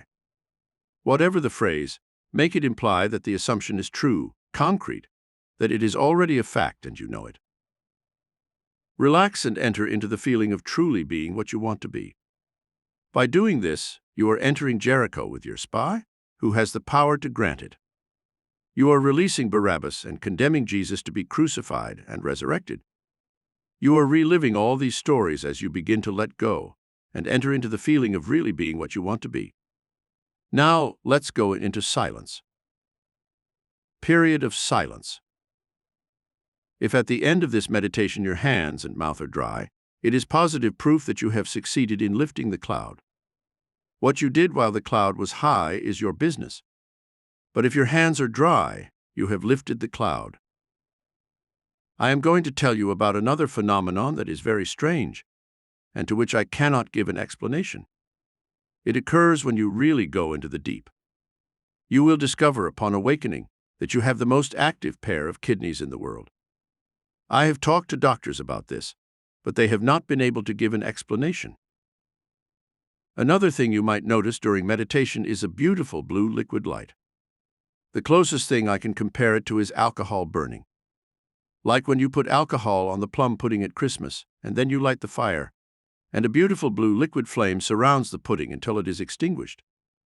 This flame resembles the blue light on the human forehead during meditation. Do not be distressed.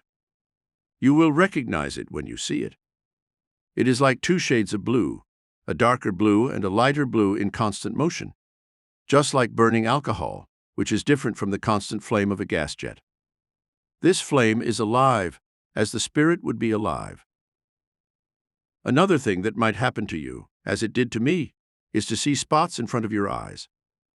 These are not liver spots as some might tell you, but small circles floating in space like a mesh tied together.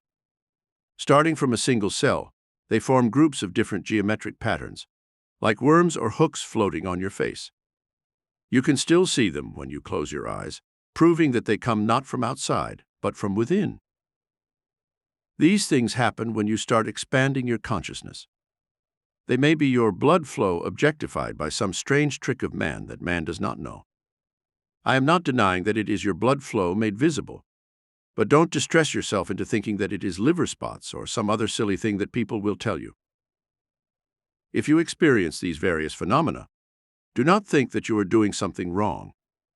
They are part of the normal, natural expansion that comes to those who take themselves in tow and try to develop their Garden of Gethsemane. The moment you begin to discipline your mind by observing your thoughts and guarding them throughout the day, you become the guard of your thoughts. Refuse to enter unpleasant conversations. Refuse to listen attentively to that which pulls down. Begin to build in your mind's eye the vision of the perfect virgin, rather than the vision of the foolish virgin. Hear only those things that on hearing them bring joy.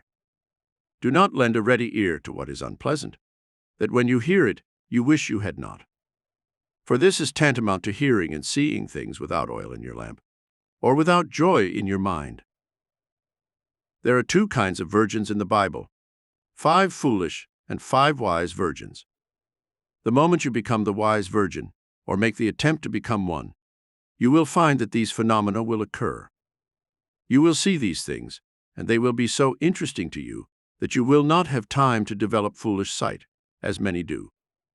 I hope no one here does, because no one who can still find great joy in an unpleasant discussion about another should be identified with this great work. Lesson 3. Thinking quads dimensionally. There are 2 perspectives on the world possessed by every man, and the ancient storytellers were fully aware of these 2 perspectives. They called one the carnal earthly mind, and the other the Christic mind. We recognize these 2 centers of thought in this statement. The earthly man does not receive the things of the Spirit of God, for they are foolishness to him, nor can he know them, for they are spiritually understood. 1 Corinthians 2:14. For the earthly mind, reality is limited to the immediate now. This very moment seems to contain the whole of reality, and everything else is unreal. For the earthly mind, the past and future are purely imaginary. In other words, My past, when I use the earthly mind, is only an image memory of things that were. And the future does not exist for the narrow focus of the earthly mind. The earthly mind does not believe that the past can be relived and seen as something present, objective and concrete in itself. Nor does it believe that the future exists. But for the Christ mind, the spiritual mind, which in our language we will call the four-dimensional focus, the past, present, and future of the earthly mind are a whole single present, which can use all the sensory impressions it has encountered, is encountering, and will encounter.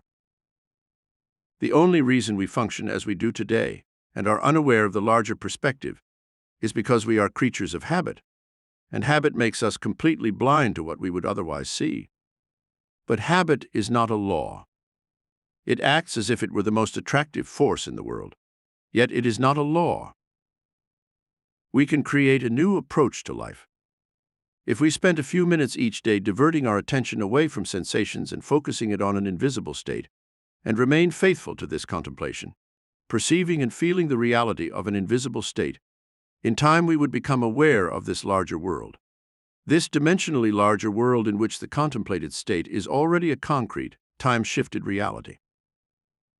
Tonight, as we study the Scriptures, you will be the judge of where you are in your current development. The first story tonight is taken from chapter 5 of Mark's Gospel. In this chapter there are 3 stories, told as if they were separate experiences of the main characters. In the first story, it is narrated that Jesus encounters a madman, a naked man who lives in a cemetery and hides behind graves. This man appeals to Jesus not to cast out the demons that were tormenting him.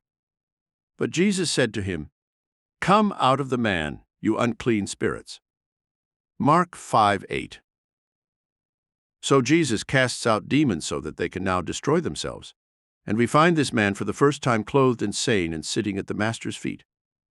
We will understand the psychological meaning of this story by replacing Jesus' name with enlightened reason or four-dimensional thinking. Continuing this chapter, it is narrated that Jesus meets a synagogue high priest named Jairus, who had a dying daughter.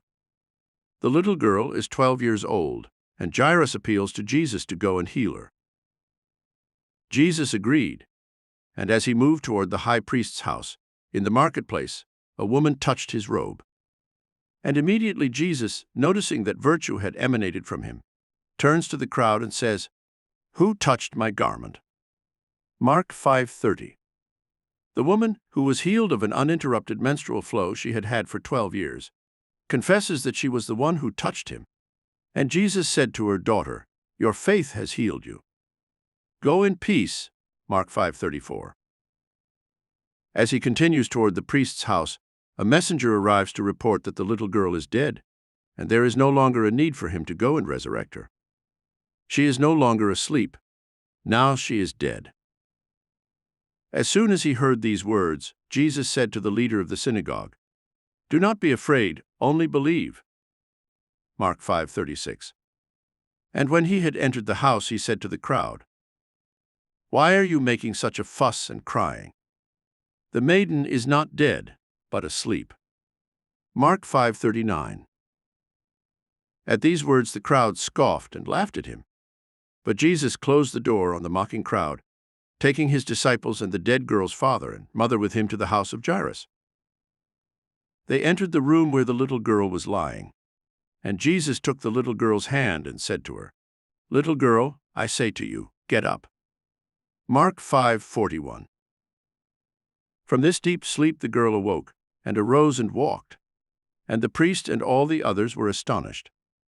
And he commanded them very directly that no one should know it, and he ordered that she should be given something to eat. Mark 5:43. At this very moment, as you sit here, you are pictured in this chapter 5 of Mark. A cemetery is for one purpose only. It is simply a memory of what has died. Are you living in the dead past? If you live among the dead, your prejudices, superstitions, and false beliefs that you keep alive are the tombstones behind which you hide. If you refuse to let them go, you are just as crazy as the crazy man in the Bible, who begged enlightened reason not to drive them away. There is no difference. But enlightened reason is unable to protect prejudice and superstition from the power of reason. There is no man in the world who, possessing a prejudice, regardless of its nature, can hold it up to the light of reason. You can say you are against a certain nation, a certain race, a certain movement, a certain something, no matter what it is, but you cannot expose this belief of yours to the light of reason and keep it alive. To keep it alive in your world, you have to hide it from reason. You cannot analyze it in the light of reason and keep it alive. When this four-dimensional perspective comes and shows you a new approach to life, it will drive out of your mind all these things that were tormenting you, and you will then be purified and clothed in your healthy mind. And you will sit at the feet of understanding, at the feet of the Master. Now clothed in your sound mind, you can raise the dead.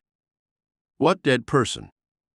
The child in the story is not a child, but your ambition, your desire, the unrealized dream of your heart.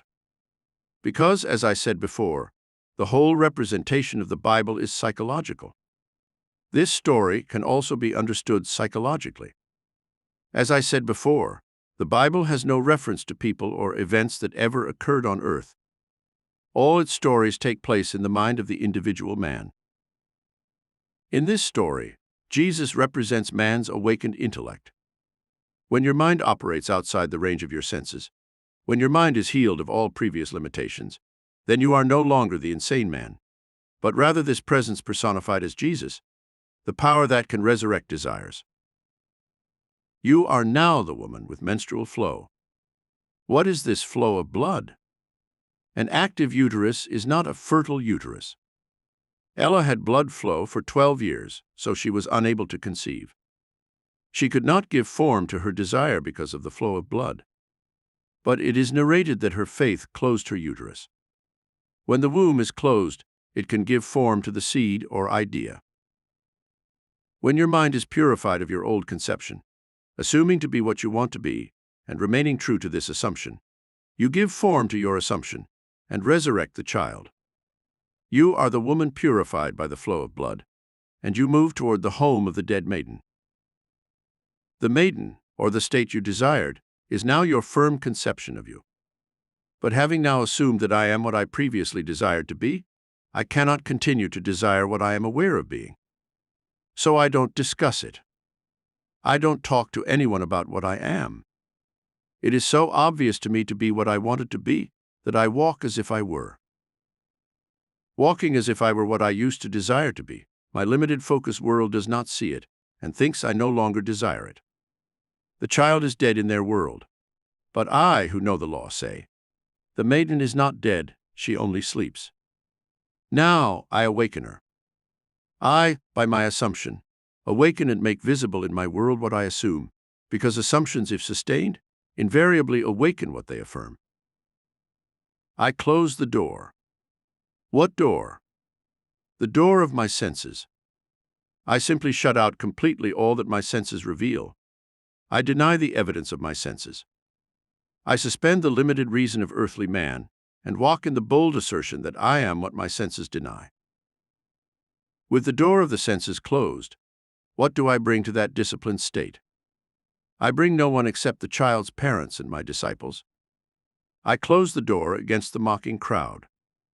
I no longer seek confirmation. I completely deny the evidence of my senses, which mock my assumption, and I do not discuss with others whether my assumption is possible or not. Who are the parents? We have discovered that the father-mother of all creation is man's I am. Man's consciousness is God. I am consciousness is the state.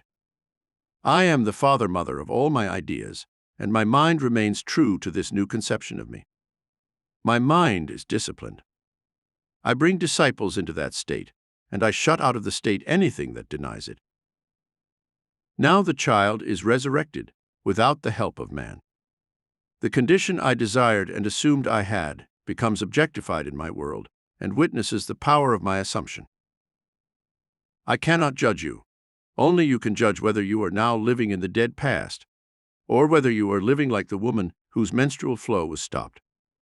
Could you really answer me if I asked, do you now believe that you, without the help of others, only have to assume that you are what you want to be in order to make this assumption real in your world? Or do you believe that you must first fulfill a certain condition imposed on you from the past, that you must be of a certain order or a certain something?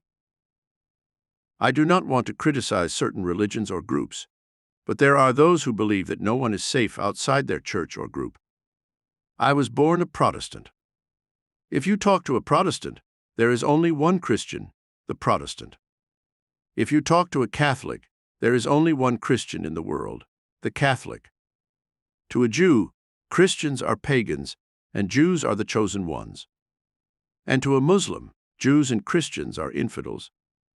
If you talk to someone else, those of his religion are the untouchables. Regardless of who you talk to, they are always the chosen ones.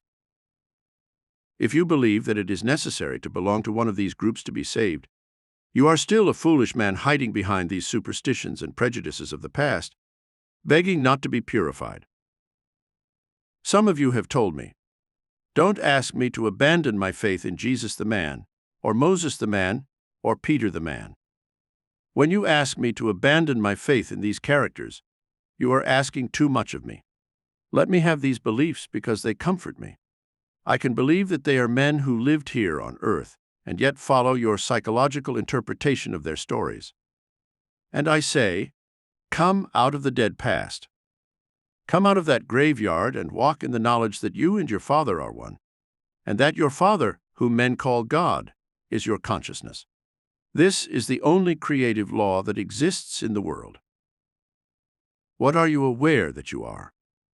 Although with the limited vision of your three-dimensional mind, you cannot see your goal, you are now what you have assumed yourself to be. Walk in this assumption and stay true to it. Time in this dimension of your being flows slowly, and you, even after objectifying your assumption, may not remember that there was a time when this present reality was only a mental attitude. Because of the slow passage of time here, you often fail to see the relationship between your inner nature and the outer world that bears witness to it. You judge the position you are occupying now in this chapter 5 of Mark. Are you resurrecting the dead child? Or do you still need the womb of your mind to be close to be fertile? Are you now the crazy man living in the dead past? Only you can judge and answer these questions for yourself. Let us now turn to an account in chapter 5 of John's Gospel, which will show you how the ancient storytellers beautifully recount the two different visions about the world: one, the limited three-dimensional view, and the other, the four-dimensional view. This story tells of a maimed man who is suddenly healed. Jesus goes to a place called Bethesda, which means the house of the 5 arcades, where countless disabled people are gathered, blind, lame, crippled, etc. Tradition had it that at a certain season of the year, an angel came down and stirred the waters of the pool near these 5 arcades. As soon as the angel stirred the waters, the first person to enter the pool was always healed. But only the first, not the second. Jesus, seeing a man lame from birth, asked him, "Do you want to be healed?" The sick man answered him, "Lord, I have no one who, when the water is stirred, puts me in the pool, and as I go, another enters before me."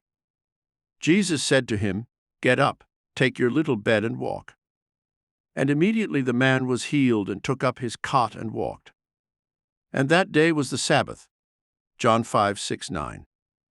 Reading this story, you think that some strange man who possessed a miraculous power suddenly says to the sick man, "Get up and walk." But I will never repeat too often that every story, even when it introduces numerous characters, takes place in the mind of the individual man. The pool is your consciousness. The angel is an idea, called a messenger of God. Since consciousness is God, when you have an idea, you are entertaining an angel. The moment you are conscious of a desire, your pool has been stirred. Desire stirs the mind of man. To desire something is to be stirred. The very moment you have a clearly defined ambition or goal, the pool was stirred by the angel, which was desire. It is narrated that the first person who entered the unmoved pool was always healed. The people closest to me in the world, my wife and daughter, are second persons to me when I address them. I must speak to my wife as you are. I have to speak to anyone as you are. And then with the third person, he, she is. There is only one person in the world with whom I can use the first person present, and that is myself. I am can only be said to me. It cannot be said of another. Therefore, when I am aware of some desire that I want to be, but apparently am not, and the pool is stirred, who can enter that stirred pool before me? I alone possess the power of the first person. I am what I want to be. Unless I believe that I am what I wish to be, I remain as I was before and die in that limitation. In this story, you don't need someone to put you in the pool, because your pool is stirred by desire. All you need to do is assume that you are already what you previously desired to be, and that you are in it, and no one can enter before you. What man could enter before you when you become aware that you are what you want to be? No one can be before you when you alone possess the power to say I am. These are the two visions. You are now what your senses deny. Are you bold enough to assume that you are already what you want to be? If you have the courage to assume that you are already what your reason and senses deny, then you are in the pool, and without anyone's help, you too will get up, pick up your little bed and walk. It is narrated that it took place on the day of the Sabbath. The Sabbath is just the mystical sense of stillness, in which you are indifferent, in which you are not anxious, in which you do not look for results, knowing that signs follow and do not proceed. The Sabbath is the quiet day when you are not working, when you are not in action to make it happen. Then you are in the Sabbath. When you are not worried at all about the opinion of others, when you walk as if you are, you cannot lift a finger to make it happen.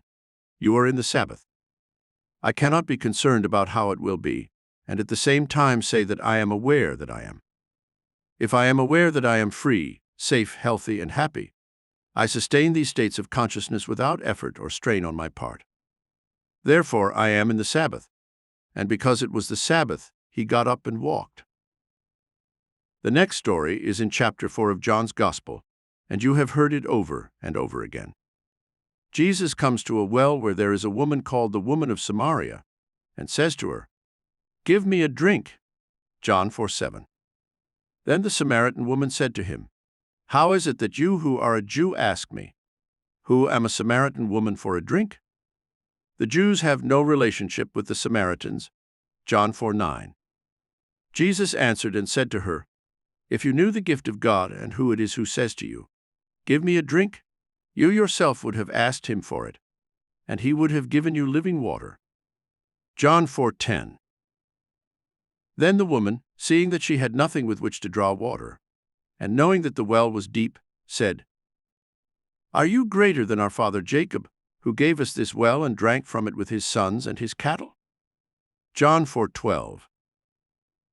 And Jesus answered, "Whoever drinks of this water will thirst again. But whoever drinks of the water that I shall give him will never thirst again. On the contrary, the water that I shall give him will become in him a spring of water springing up for eternal life." John 4:13-14. Then Jesus tells her everything about her and asks her to go and call her husband. He answers her by saying, "I have no husband." John 4:17. Jesus said to her, "You said well, I have no husband, for you have had 5 husbands, and the one you have now is not your husband." John 4:17-18. The woman, knowing that this was true, goes to the marketplace and tells the others, "I have met the Messiah." They ask her, "How do you know that you have met the Messiah?" "Because he told me all the things I did," she replies. Here the focus embraces the entire past, but continues by telling her now about the future. The disciples go to Jesus and say, "Master, eat." John 4:31. But he says to them, "I have food to eat of which you do not know." John 4:32. When they speak of a harvest in 4 months, Jesus replies, "Do you not say, 'There are still 4 months, and then comes the harvest'? See, I say to you, lift up your eyes and look at the fields, for they are already white to harvest." John 4:35. He sees things that people wait for 4 months or wait for 4 years. He sees them now in a dimensionally larger world, existing now, occurring now. Now back to the first part of the story. The woman of Samaria is the three-dimensional you, while Jesus at the well is the four-dimensional you. The discussion begins between what you want to be and what reason tells you you are. The greater you tells you that if you had the courage to assume that you are already what you want to be, you would become it. Your smaller T, with its limited vision, says to you, "Here you don't have a bucket, you don't have a rope, and the well is deep. How could you ever reach the depth of this state without the means for such a purpose?" But you reply, "If you only knew who is asking you for a drink, you would ask him for one. If you only knew what within you is driving you to the embodiment of the state you now seek, you would suspend your myopia and let him do it for you." Then he tells you that you have 5 husbands, and you deny it. But he knows much better than you that your 5 senses fertilize you morning, afternoon, and evening with their limitations, and tell you which child you will bear today, tomorrow, and the days to come. Because your 5 senses act like 5 husbands constantly fertilizing your consciousness, which is the great womb of God. And morning, afternoon, and evening, they suggest and dictate to you what you must accept as true. He tells you that the one you would like to have as your husband is not your husband. In other words, the 6th sense has not yet impregnated you. What you would like to be is denied by the 5 senses, which hold the power and dictate to you what you will accept as true. What you would like to accept has not yet penetrated your mind, impregnating it with its reality. What you call your husband is not really your husband. You do not bear his likeness. Bearing his likeness is proof that you are his wife, that you have known him intimately. You are not bearing the likeness of the 6th, you are only bearing the likeness of the 5. So someone turns to me and tells me everything I have ever known. I go back into the center of my mind, and reason tells me that throughout my life, I have always accepted the limitations of my senses, have always considered them the reality, and have at all times borne witness to that acceptance. Reason tells me that I have known only these 5 since I was born. Now I would like to step outside the limitations of my senses, but I have not yet found within myself the courage to assume that I am what these 5 senses deny that I am. So I remain here, aware of my task, but lacking the courage to go beyond the limitations of my senses and what my reason denies. He, the imagination, says to them, the senses, "I have food that you do not know. I am the bread that came down from heaven. I am the wine. I know what I want to be, and because I am that bread, I will celebrate with it. I assume that I am, and instead of celebrating the fact that I am in this room talking to you, and that you are listening to me, and that I am in Los Angeles, I celebrate the fact that I am elsewhere, and I walk here as if I were elsewhere. And gradually I become what I celebrate." Let me tell you 2 personal stories. When I was a boy, I lived in a very limited environment on the small island of Barbados. Their animal feed was very scarce and expensive because it had to be imported. I am one of 10 children, and my grandmother lived with us, so there were 13 of us at the table. On several occasions, I remember my mother telling the cook at the beginning of the week, "I want you to set aside 3 ducks for Sunday lunch." This meant that she would take 3 ducks from the chicken coop, confine them in a very small cage, and feed them, stuffing them with grain and all the things she wanted them to gobble with. This was a completely different diet from what we regularly fed the ducks, because we fed them fish. We kept them alive and fat on fish because it was very cheap and plentiful.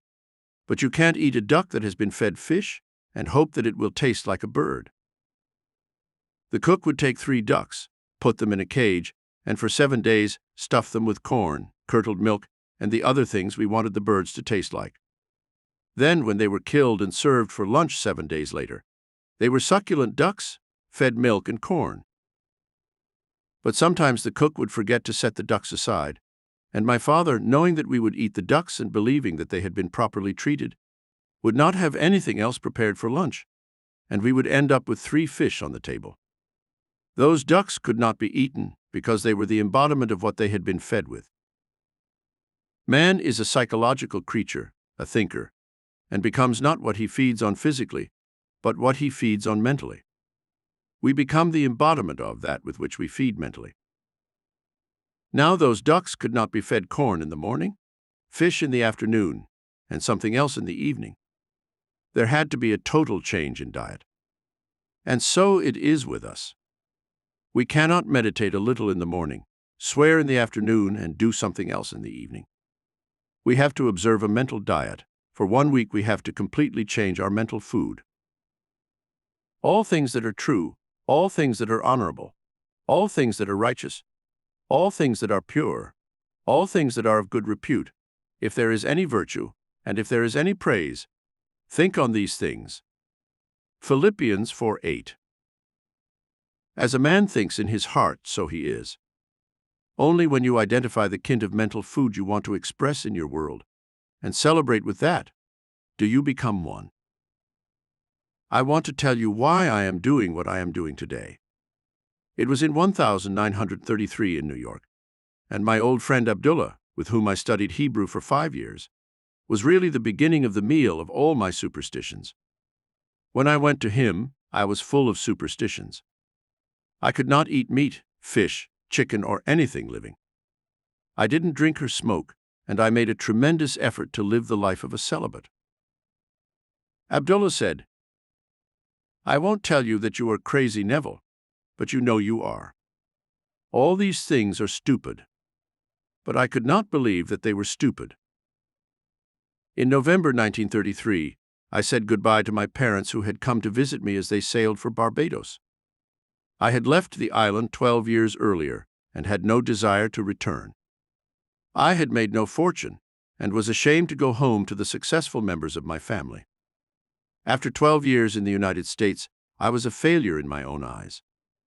I had been in the theater and made money for 1 year, but I had spent it all the next. I was not what I would call a successful person, either by their standards or mine. Mind you, when I said goodbye to my parents in November, I had no desire to go to Barbados. But when the ship sailed and I had reached the end of the road, the desire to go to Barbados possessed me. It was 1933. I was unemployed and had nowhere to go except a small room in 75A Street. So I went straight to my old friend Abdullah and said, "Ab, I am possessed by the strangest feeling. For the first time in 12 years, I want to go to Barbados." He replied, "If you want to go, Neville, you're gone." That was a very strange language for me. I was in 72A Street in New York, and he was telling me that I had gone to Barbados. I said, "What do you mean I went, Abdullah?" He replied, "Do you really want to go?" I answered, "Yes." Then he said, "As you walk through this door now, you are not walking on 72A Street. You are walking on a street adorned with coconut palms, as it is in Barbados. Don't ask me how you are going to go. You are in Barbados.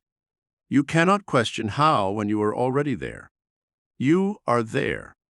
Now walk as if you were there." I came out of Abdullah's house stunned. I am in Barbados. I have no money, no job, and I am not even well dressed. Yet I am in Barbados. He was not the kind of person to argue with, not Abdullah. 2 weeks later, I was no closer to my goal than I was the first time I told him I wanted to go to Barbados. I went back to him and began to explain. "Ab, I trust you implicitly, but this time I can't see how it will work. I don't have a penny for the trip." Do you know what he did? My friend Abdullah was as black as the ace of spades, with a turban on his head. As soon as I sat down in his living room, he got up from his chair, walked to his study, and opened the door, which was not an invitation to follow him. Turning to me, he said, "I have said all I have to say." On December 3rd, I was in front of Abdullah and told him again that I was not close to my trip. He repeated his statement. "You are in Barbados." The last ship to sail to Barbados in time for Christmas left at noon on December 6th, the Nerissa. On the morning of December 4th, having no job and not knowing where to go, I slept late. When I got up, there was a letter from Barbados under my door.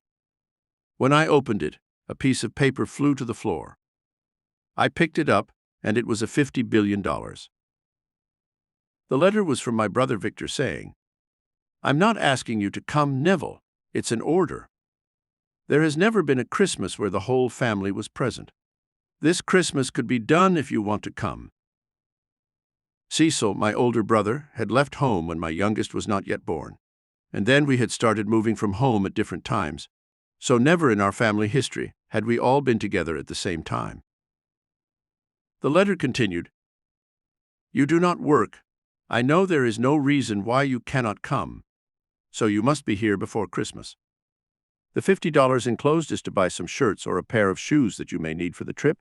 If you want a drink, you can use the bar on board.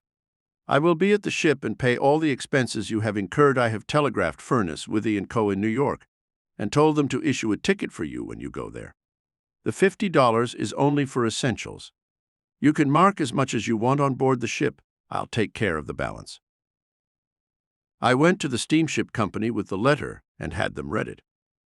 They told me they had received the telegram, but unfortunately, there was no more room in 1A class for December 6th. The only seat available for the December 6th trip was in 3A class from New York to as far as St. Thomas.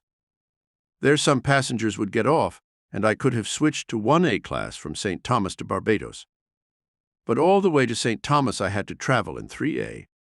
Even though I could enjoy all the privileges of 1A class, such as restaurant or deck, I accepted. On the afternoon of December 4th, I went to Abdullah and said, "It worked like a dream." I told him what I had done, thinking he would be happy. Do you know what he said to me? "Who told you that you would go in 3A class? Did I see you in Barbados, you going in 3A class? You were in Barbados and you went there in 1A class." I did not have time to see Abdullah again before boarding, but when I reached the pier with my passport to board, the company agent said, "We have good news for you, Mr. Goddard. There has been a cancellation and you will be traveling in 1A class." Abdullah taught me the importance of sticking to an idea and not compromising. I had hesitated, but he remained true to the assumption that I was in Barbados and had traveled in 1A class. Now back to the meaning of the two Bible stories. The well is deep and you have no rope or bucket. The harvest is 4 months away, and Jesus says, "I have food to eat that you do not know. I am the bread from heaven." Party with the idea. Become identified with the idea, as if you were already that embodied state. Walk in the assumption that you are what you want to be. If you party on this assumption and stick to this mental diet, you will crystallize your desire. You will become it in this world. When I returned to New York in 1934, after spending 3 heavenly months in Barbados, I was drinking, smoking, doing everything I had not done for years. And I remembered what Abdullah had told me. After you try this law, you will become normal, Neville. You're going to come out of that graveyard. You're going to come out of that dead past where you think you're so holy, because all you're really doing, you know, is to be so good, Neville, that you're good for nothing. I returned that I was a completely transformed person. From that day in February 1934, I began to live more and more with my imagination. I cannot honestly say that I always succeeded. My many mistakes and failures would condemn me if I told you that I have so mastered the movements of my attention that I am always able to remain true to the idea I wish to embody. But I can say that even though I seem to have failed in the past, I continue to strive day after day to become what I want to embody in this world. Suspend judgment and refuse to accept what reason and the senses dictate. And if you remain true to your new diet, you will become the embodiment of the ideal to which you remain true. If there is one place in the world that is different from my little island of Barbados, it is New York City. In Barbados, the tallest building is 3 stories, and the streets are full of palm trees and coconut trees and all sorts of tropical things. In New York, to find a tree, you have to go to a park. Yet I learned to walk the streets of New York as if I were walking the streets of Barbados. For one's imagination, all things are possible. I walked feeling that I was really walking the streets of Barbados. And in that assumption, I could almost smell the streets lined with coconut palms. I began to create in my mind's eye the atmosphere I would physically encounter if I were in Barbados. While I remained faithful to this assumption, someone canceled his reservation so that I could take his place. My brother in Barbados, who had never thought about my return home, had the overriding impulse to write me a strange letter. He had never imposed himself on me, but this time he did, and he thought that the idea of my trip had come from him. Indeed, to this day, he is convinced that he originated the desire to take me home. I returned home and spent 3 heavenly months, made the return trip in 1A class, and came back with a fair amount of cash, a gift. My trip, if I had paid for it, would have cost $3,000, yet I traveled without having a nickel in my pocket. So I know from experience that I have means that you do not know. My ways are impenetrable. My dimensionally larger self took my assumption as a command and influenced my brother to write the letter, the passenger who canceled the 1A class reservation, and every necessary thing that tended to the creation of the idea with which I was identified. I identified with the feeling of being in Barbados. I slept as if I were there, and people's behavior was modeled in harmony with my assumption. I did not need to go to the shipping company and beg them to cancel someone booked in 1A class to give me a seat. I did not need to write to my brother and beg him to send me some money or buy me a ticket. He thought it was his own spontaneous action. I walked the streets of New York as if they were lined with palm trees, and each one needed to fulfill my hiring appeared and played his part to perfection. My old friend Abdullah taught me a very important lesson when he said, "You are in Barbados. You want to be there, and wherever you want to be, there you are. Live as if you are, and that you will be." These are the visions about the world possessed by every man. I do not care who you are. Every child born of woman, regardless of race, nation, or religion, possesses 2 distinct perspectives on the world. You are either the earthly man who does not receive the things of the Spirit of God, because to the you in earthly vision these are nonsense, or the spiritual man who perceives things outside the limitations of your senses, because everything is now reality in a dimensionally larger world, and there is no need to wait 4 months for the harvest. You can be the woman in Samaria or Jesus at the well. You are the man waiting by the 5 porches for someone to put him in the pool, or one who commands himself to get up and walk in spite of others who are waiting. Are you the man behind the gravestones in the cemetery, waiting and begging not to be cleansed, because you don't want to be cleansed of your prejudices? One of the most difficult things for man is to abandon his superstitions and prejudices. He clings to them as if they were the treasure of treasures. When you become purified and are free, then the womb, your mind is automatically healed. It becomes the prepared soil in which the seeds, your desires, can take root and grow into manifestation. The son you now carry in your heart is your present goal. Your present desire is a son who is like sick. If you assume that you are now what you wish to be, the child for a moment becomes dead because there is no longer a stirring. You cannot be shaken when you feel you are what you wish to be, because if you feel you are what you wish to be, you are satisfied in that assumption. For others who judge superficially, it seems that you no longer desire, so for them the desire or the maiden is dead. They think you have lost your ambition because you no longer talk about your secret ambition. You have completely adjusted yourself to the idea. You have assumed that you are now what you want to be. You know, she is not dead, she is just sleeping. I am going to awaken her. So I walk in the assumption that I am, and as I walk, silently awaken it. Then, when it awakens, I will do the most normal and natural thing. I will feed it. I will not boast or tell others. I simply will not tell anyone. I feed this state that I now enjoy with my attention. I keep it alive in my world by becoming attentive to it. Things that I am not attentive to fade, and wither away in my world no matter what they are. They cannot be newly born and then remain without nourishment. I have given them birth by the fact that I have become aware that I am them. When I embody them in my world, this is not the end, but the beginning. For I am now a mother who must keep this state alive by being attentive to it. The day I am not mindful, I have taken my milk thoughts out of it, and it vanishes from my world as I become mindful of something else in my world. The choice is yours, but you must be attentive toward what you take on. Although today we speak of three-dimensional and four-dimensional vision, do not think for a moment that the ancient masters were not fully aware of these two distinct centers of thought within every man's mind. They personified them both and tried to show man that habit is the only thing that robs him of the man he could be. Although habit is not a law, any psychologist will tell you that habit is the greatest inhibiting force in the world. It completely limits man, shackles him, and makes him totally blind to what he might otherwise be. Begin now to see and feel yourself mentally as what you desire to be, and celebrate on this feeling morning, afternoon, and evening. I scoured the Bible for more than 3 days and could not find it. In John 2:19, Jesus said to them, "Destroy this temple, and in 3 days I will raise it up again." And in Joshua 1:11 he said, "Prepare your provisions, for in 3 days you will cross the Jordan to go and take possession of the land that the Lord your God gives you to possess."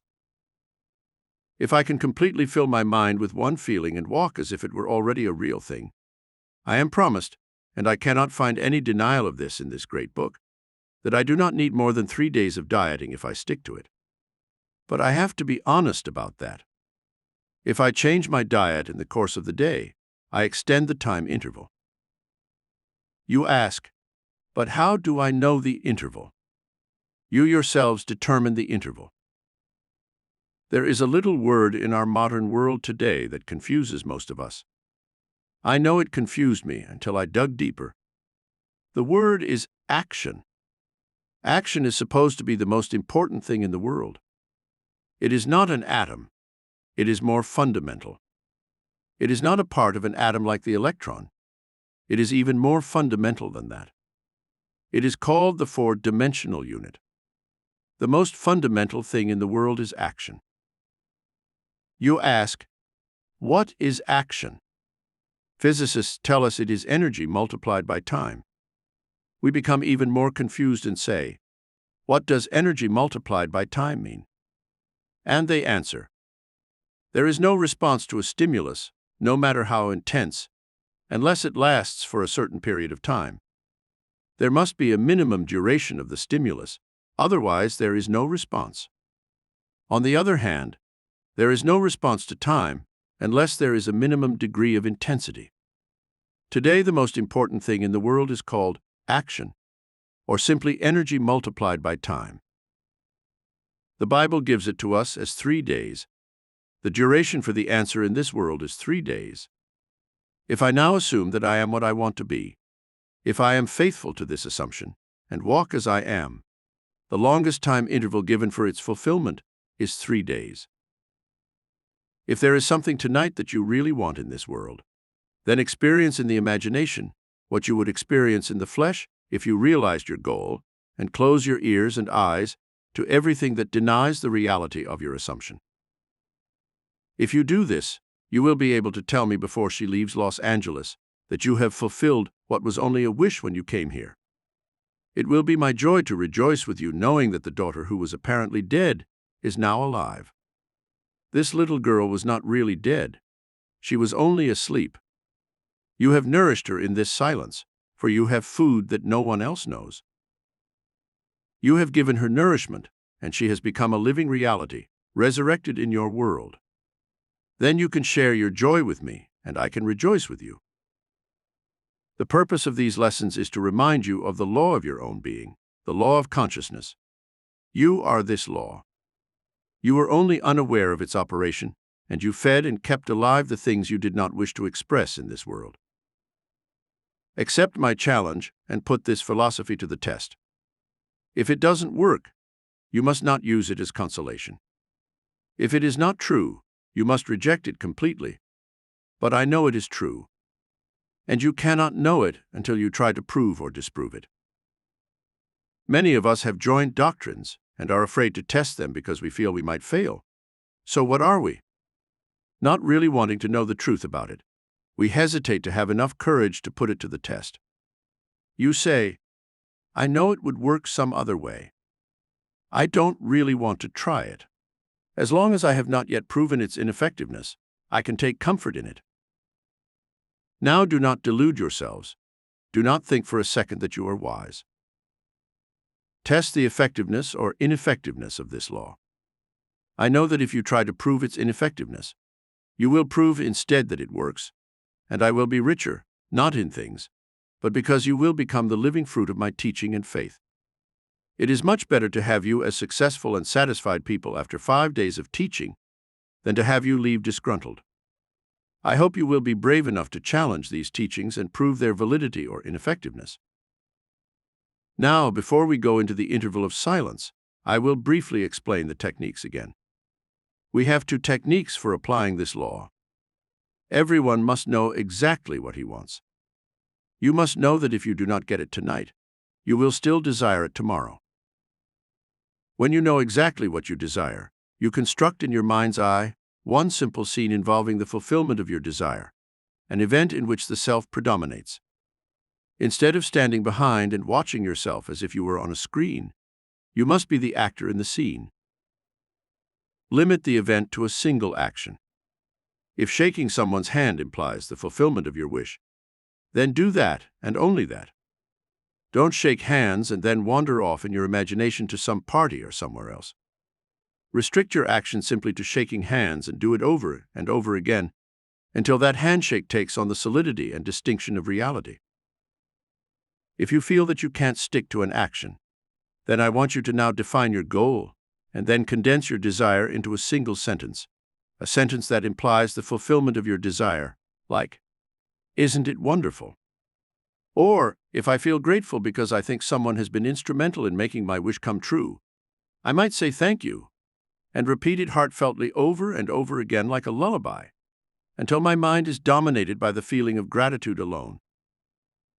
Now we will sit in these chairs, with the idea implying the fulfillment of our desire condensed into a single sentence or action. We will relax and immobilize our bodies. Then we experience in our imagination the feeling that our condensed sentence or action affirms. If you imagine yourself shaking someone's hand, do not use your physical hand. Make it remain still. But imagine that lodged in your hand is a more subtle and real hand, which can be drawn out in your imagination. Place your imaginary hand in the imaginary hand of your friend who is in front of you, and feel the grip. Keep your physical body still even as you become mentally active in what you are about to do. Now we go into silence. Lesson 4. No one to change except yourself. I would like to take just a minute to clarify what I said last time. From what I said last time, a woman warned that I am anti a certain nation. I hope I am not anti any nation, race, or religion. If I casually used a nation, it was only to illustrate a point. What I was trying to say is that we become what we observe. Because it is the nature of love, just as it is the nature of hate, to change us into the likeness of what we contemplate. Last voter one simply read a new passage to show you that when we think we can destroy our image by shattering the mirror, we are only fooling ourselves. When through war or revolution, we destroy titles that represent arrogance and greed to us, we become over time the embodiment of what we thought we had destroyed. So today the people who thought they destroyed tyrants are themselves what they thought they destroyed. So that I cannot be misunderstood, I would like once again to lay the foundation of this principle. Consciousness is the one and only reality. We are incapable of seeing anything other than the contents of our consciousness. Therefore, hatred betrays us in the hour of victory and condemns us to be what we condemn. All conquests result in an exchange of characteristics, so that the conquerors become like the vanquished enemy. We hate others for the evil within ourselves. Races, nations, and religious groups have lived for centuries in intimate hostility, and it is the nature of hatred, as it is the nature of love, to change us into the likeness of what we contemplate. Nations act toward other nations as their citizens act toward each other. When slavery exists in one state and that nation attacks another, it is with the intent to enslave. When there is strong economic competition between citizen and citizen, then in war with another nation, the object of the war is to destroy the enemy's trade. Wars of domination are caused by the will of those within a state who are dominant over the fortunes of others. We radiate the world around us with the intensity of our imagination and feelings. But in this three-dimensional world of ours, time marks slowly. And so we do not always observe the relationship of the visible world to our inner nature. Now this is really what I wanted to say. I thought I said that. So that I cannot be misunderstood, this is my principle. You and I can contemplate an ideal and become it by falling in love with it. On the other hand, we can contemplate something we heartily detest and, condemning it, become that thing. But because of the slowness of time in this three-dimensional world, when we become what we have contemplated, we have forgotten that we previously decided to worship or destroy that thing. Tonight's teaching is the keystone of the Bible, so give me your attention. The most important question asked in the Bible is found in chapter 16 of Matthew's Gospel. As you know, all the stories in the Bible are your stories.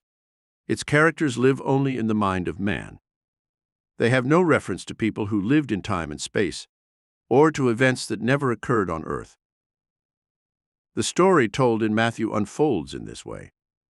Jesus turns to his disciples and asks them, "Who do people say that I, the Son of Man, am?" Matthew 16:13. And they answered, "Some say that you are John the Baptist, some Elijah, and others Jeremiah or any of the prophets." He said to them, "But you, who do you say that I am?"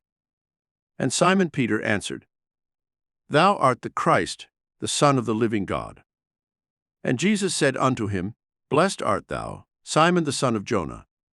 For neither flesh nor blood hath revealed it unto thee, but my Father which is in heaven.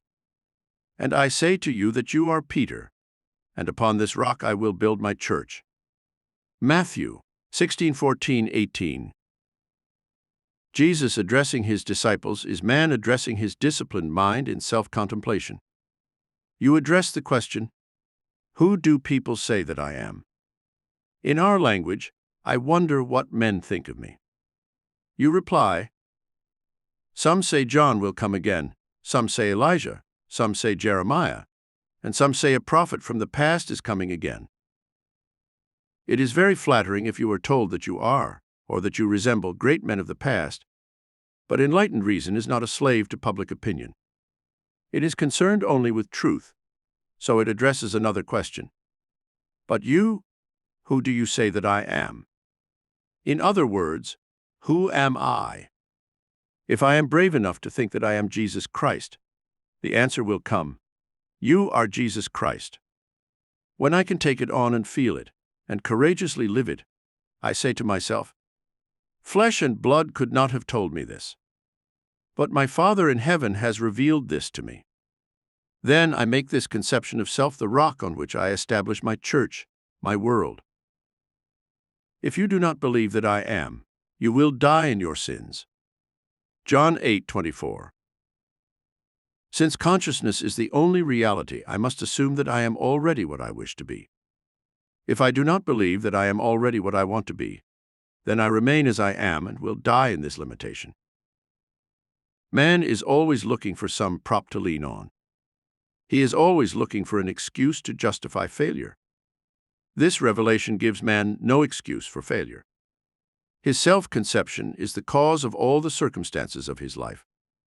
All change must first come from within himself, and if he does not change on the outside, it is because he has not changed on the inside.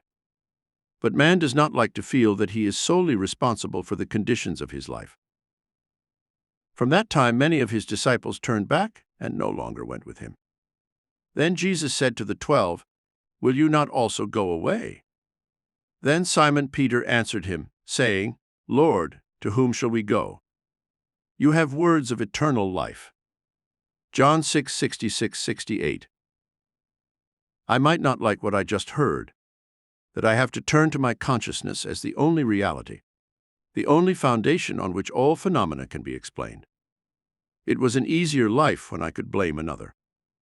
It was a much easier life when I could blame society for my ills, or point my finger across the sea and blame another nation. It was easier when I could blame the weather for how I feel.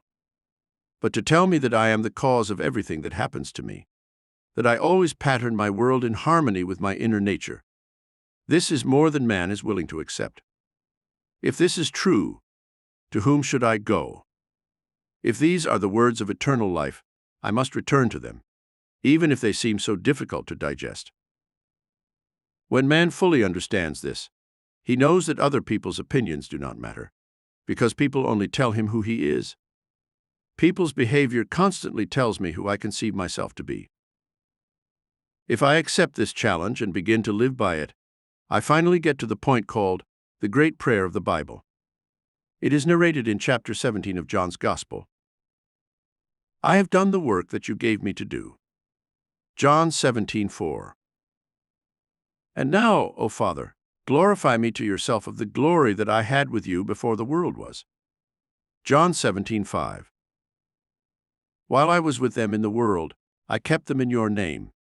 Those whom you gave me, I also kept, and none of them was lost, except the son of perdition. John 17:12. It is impossible for anything to be lost.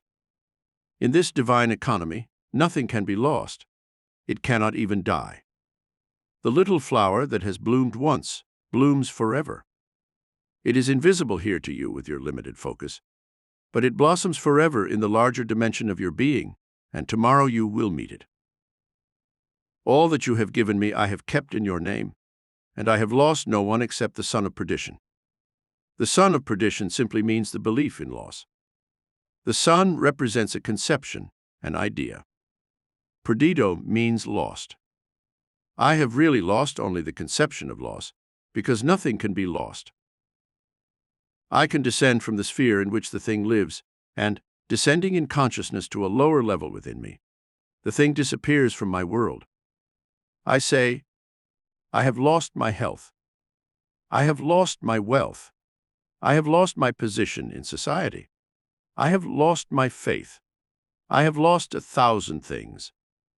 But the things themselves, having been real in my world once, can never cease to be. They never become unreal with the passage of time. I, by my descent in consciousness to a lower level, cause those things to disappear from my sight and say, they are gone, they are finished as my world goes. All I have to do is rise to the level where they are eternal, and once again they will become objectified and appear as realities in my world. The centerpiece of the entire chapter 17 of John's Gospel is found in verse 19. And for their sakes I sanctify myself, that they also may be sanctified through the truth. Until now, I believed that I could change others through effort. Now I know that I cannot change another unless I first change myself. To change another in my world, I must first change my conception of the other. And to do that best, I change my conception of myself. Because it was the conception I had of myself that made me see others that way. If I had a noble and worthy conception of myself, I could never see the ugly in others. Instead of trying to change others by discussion and force, I just have to let myself ascend to a higher level in consciousness and automatically change others by changing me. There is no one to change but self, for self is simply your awareness, your consciousness, and the world in which it lives is determined by your conception of yourself. It is to consciousness that we must turn as the only reality.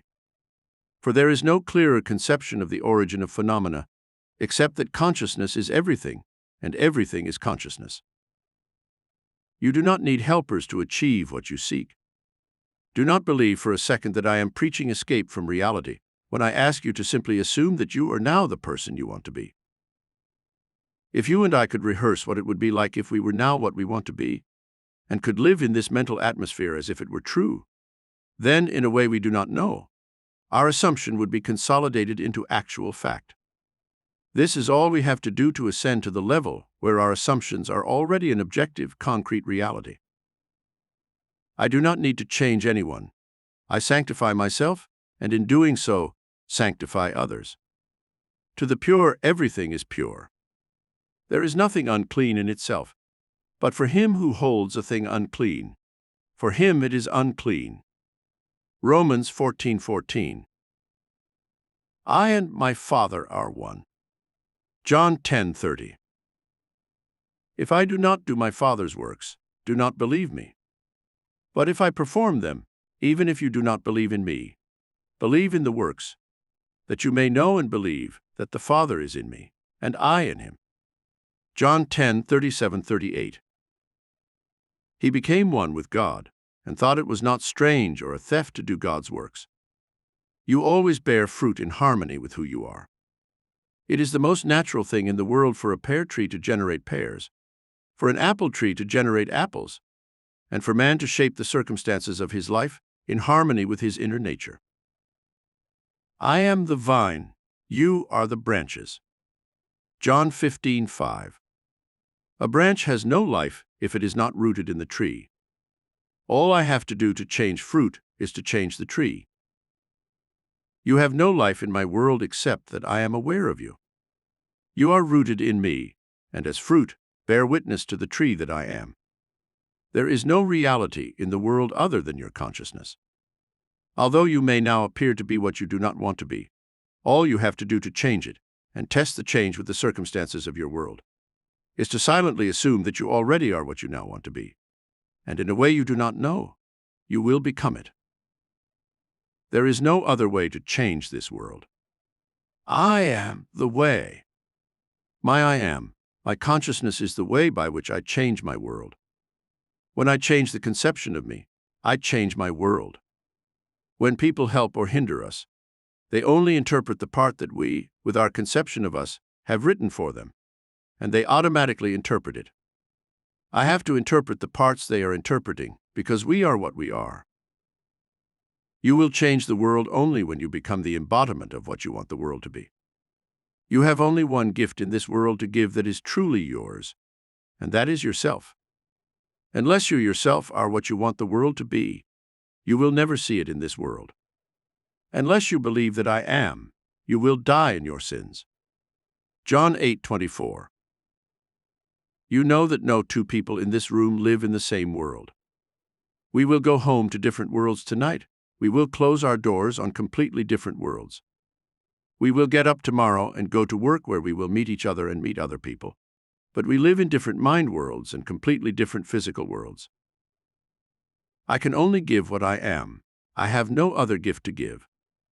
If I want the world to be perfect, and it is not, I have failed only because I did not know that I cannot see it perfect until I myself become perfect. If I am not perfect, I cannot see perfection. But I become perfect. I make my world beautiful because I see it through my eyes. To the pure all things are pure. Titus 1:15. No two people here can tell me that you have heard the same message in any class. The only thing you have to do is to listen to what I say through who you are. I have to be filtered through your prejudices, your superstitions, and your conception of you. Whatever you are, it must come through that, and be colored by what you are. If you are disturbed and want me to be something other than what I appear to be, then you must be what you want me to be. We have to become the thing we want others to be, or we will never see them being that thing.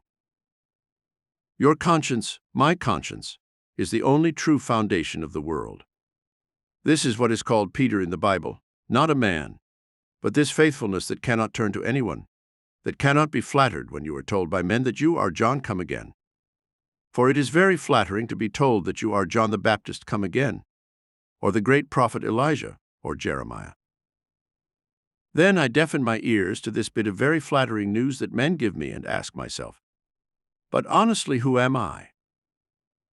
If I can deny the limitations of my birth, my environment, and the belief that I am only an extension of my family tree, and feel within me that I am Christ, and sustain this assumption until it takes a central place and forms the habitual center of my energy, I will perform the works attributed to Jesus.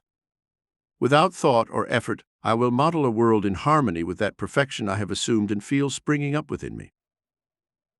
When I open the eyes of the blind, open the ears of the deaf, give joy in place of lament and beauty in place of ashes, then and only then have I really established this vine deep inside. This is what I would automatically do if I were truly aware that I am Christ. It is said of this presence that he gave proof that he was the Christ by his works. Our ordinary alterations in consciousness, when we move from one state to another, are not transformations, because each one is quickly replaced by another of opposite direction. But whenever our assumption develops so stably that it finally expels its rivals, then that habitual central conception defines our character and is a true transformation. Jesus, or enlightened reason, saw nothing unclean in the woman caught in adultery. He said to her, "Has no one condemned you?" John 8:10. She said, "None, Lord," and Jesus said to her, "Neither do I condemn you. Go and sin no more." John 8:11. No matter what is brought before the presence of beauty, it sees only beauty. Jesus was so completely identified with the beautiful that she was incapable of seeing the unpleasant. When you and I become truly aware that we are Christ, we too will straighten the arms of the crippled and resurrect the dead hopes of men. We will do all the things we could not do when we felt limited by our family tree. This is a bold step and should not be taken lightly, for to do so is to die. John, the three-dimensional man, is beheaded or loses his three-dimensional vision so that Jesus, the four-dimensional self, can live. Any enlargement of our conception of ourselves involves a somewhat painful separation from strongly ingrained hereditary conceptions. The bonds that keep us in the womb of conventional limitations are strong. Everything you previously believed, you no longer have to believe. You know now that there is no power outside your consciousness. Consequently, you cannot turn to anyone outside of you. You don't have to have ears for the idea that something else has power in itself. You know that the only reality is God, and that God is your awareness. There is no other God. Therefore, on this rock you must build the eternal church, and boldly assume that you are this divine being, self-generated, because you dared to appropriate what was not given to you in the cradle, a conception of you not formed in your mother's womb, a conception of you conceived outside the seats of man. The story is well told to us in the Bible with the two sons of Abraham. One, the blessed one, Isaac, born outside the offices of man, and the other, Ishmael, born into slavery. Sarah was too old to beget a son, so her husband Abraham joined with the servant Hagar the pilgrim, who conceived by the old man and bore him a son named Ishmael. Ishmael's hand was against every man, and every man's hand was against him. Every child born of woman is born in chains, born into whatever his or her environment represents, regardless of whether it is the throne of England, the White House, or any other great place in the world. Every child born of woman is personified as this Ishmael, the son of Hagar. But asleep in every child is Isaac the blessed, who was born outside the offices of man, and born through faith alone. This second child has no earthly father. He is self-generated. What is the second birth? I find myself a man, I cannot return to my mother's womb, and yet I must be born a second time. Unless a man is born again, he cannot enter the kingdom of God. John 3:3. I silently appropriate what no man and no woman can give me. I dare to think that I am God. This must be by faith. This must be by promise. Then I become the blessed one. I become Isaac. When I begin to accomplish the things that only this presence could do, I know that I was born outside Ishmael's limitations, and I became heir to the kingdom. Ishmael could not inherit anything, even though his father was Abraham, or God. Ishmael did not have both divine parents. His mother was Hagar the slave woman, and therefore he could not share in his father's property. You are Abraham and Sarah, and contained within your consciousness is someone waiting for recognition. In the Old Testament he is called Isaac, and in the New Testament he is called Jesus, and he was born without the help of man. No one can tell you that you are the Jesus Christ, No one can tell you and convince you that you are God. You have to cherish the idea and ask yourself what it would be like to be like God. No clear conception of the origin of phenomena is possible, except that consciousness is everything, and that everything is consciousness. Nothing can evolve from man that was not potentially involved in his nature. The ideal we serve and hope to achieve could never be evolved by us if it were not potentially inherent in our nature. I now want to retell an experience of mine, published 2 years ago under the title, The Quest. I think it will help you understand this law of consciousness and show you that you have no one to change but you, because you can see nothing but the content of your consciousness. Once on a resting break at sea, I meditated on the perfect state and wondered how I would be if I were of eyes too pure to contemplate iniquity, if for me all things were pure and without condemnation. As I lost myself in this burning brooding, I found myself lifted above the dark environment of the senses. The sensation was so intense that I felt like a being of fire dwelling in a body of air. Voices as if from a heavenly choir sang with the exaltation of those who had been victorious in a conflict with death. He is risen. He is risen. And intuitively I knew they were referring to me. Then I seemed to be walking in the night. I soon came upon a scene that could have been the ancient pool of Bethesda, for in that place lay a great multitude of maimed people, blind, lame, and crippled, all waiting not for the stirring of the waters as per tradition, but for me. And as I moved forward, without thought or effort on my part, each of them was molded into perfection, as by the magician of beauty. Eyes, hands, feet, all the missing members of the body, were pulled out of some invisible storehouse and molded in harmony with that perfection I felt springing up within me. And when all were made perfect, the chorus exulted, "It is accomplished."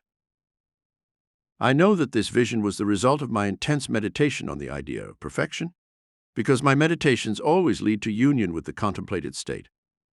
I was so completely absorbed in the idea that for a while I had become what I was contemplating, and the lofty purpose with which I had identified myself at that moment had called forth the company of lofty things and shaped the vision in harmony with my inner nature. The ideal with which we are united operates by association of ideas to awaken 1,000 atmospheres, to create a representation in line with the central idea. My mystical experiences have convinced me that in order to achieve the perfection we seek, there is no other way but the transformation of ourselves. As soon as we can transform ourselves, my world will magically melt before our eyes and reshape itself in harmony with what our transformation affirms. We shape the circumstances of our lives with the intensity of our imagination and feelings, and we illuminate or obscure our lives with the conceptions we have of us. Nothing is more important to us than the conception of us, and this is especially true of the conception of our deep and dimensionally larger self within us. Those who favor or hinder us, whether they know it or not, are the servants of that law that shapes outward circumstances in harmony with our inner nature. It is our conception of ourselves that liberates or limits us, although it may use material agents to achieve its purpose. Because life shapes the outer world to reflect the inner disposition of our minds, there is no way to bring about the outer perfection we seek except by the transformation of ourselves. No help comes from the outside. The hills to raise our eyes to are those of an inner vision.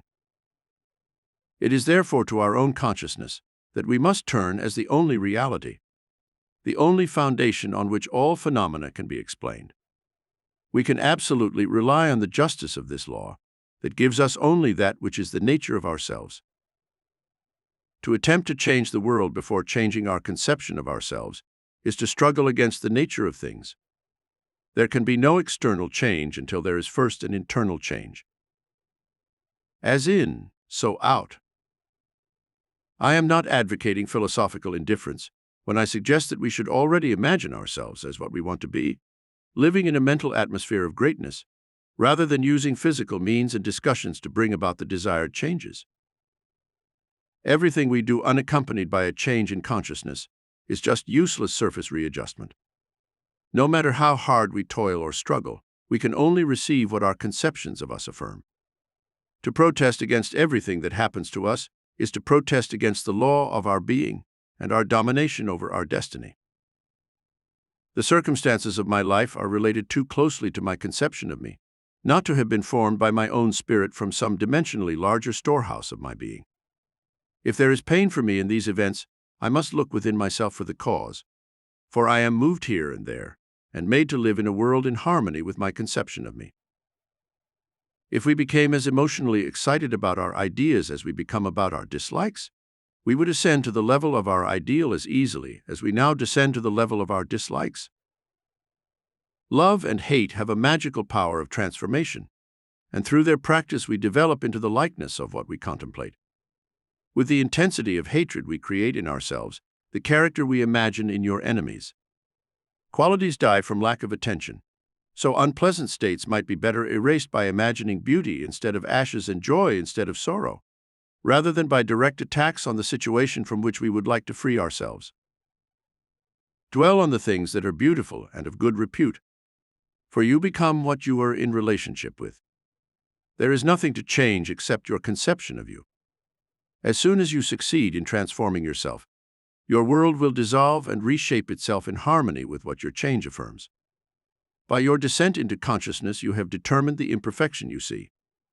In the divine economy, nothing is lost, therefore. You cannot lose anything except by descent into consciousness from the sphere in which the thing has its natural life. Now, Father, glorify me to yourself, with that glory that I had with you before the world was. When you ascend into consciousness, you return to the power and glory that were always yours, and therefore, you too will say, I have done the work that you gave me to do.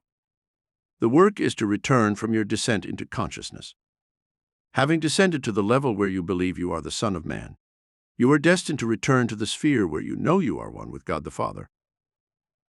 I know beyond any doubt that there is nothing you have to do to achieve greatness, only to change your conception of you.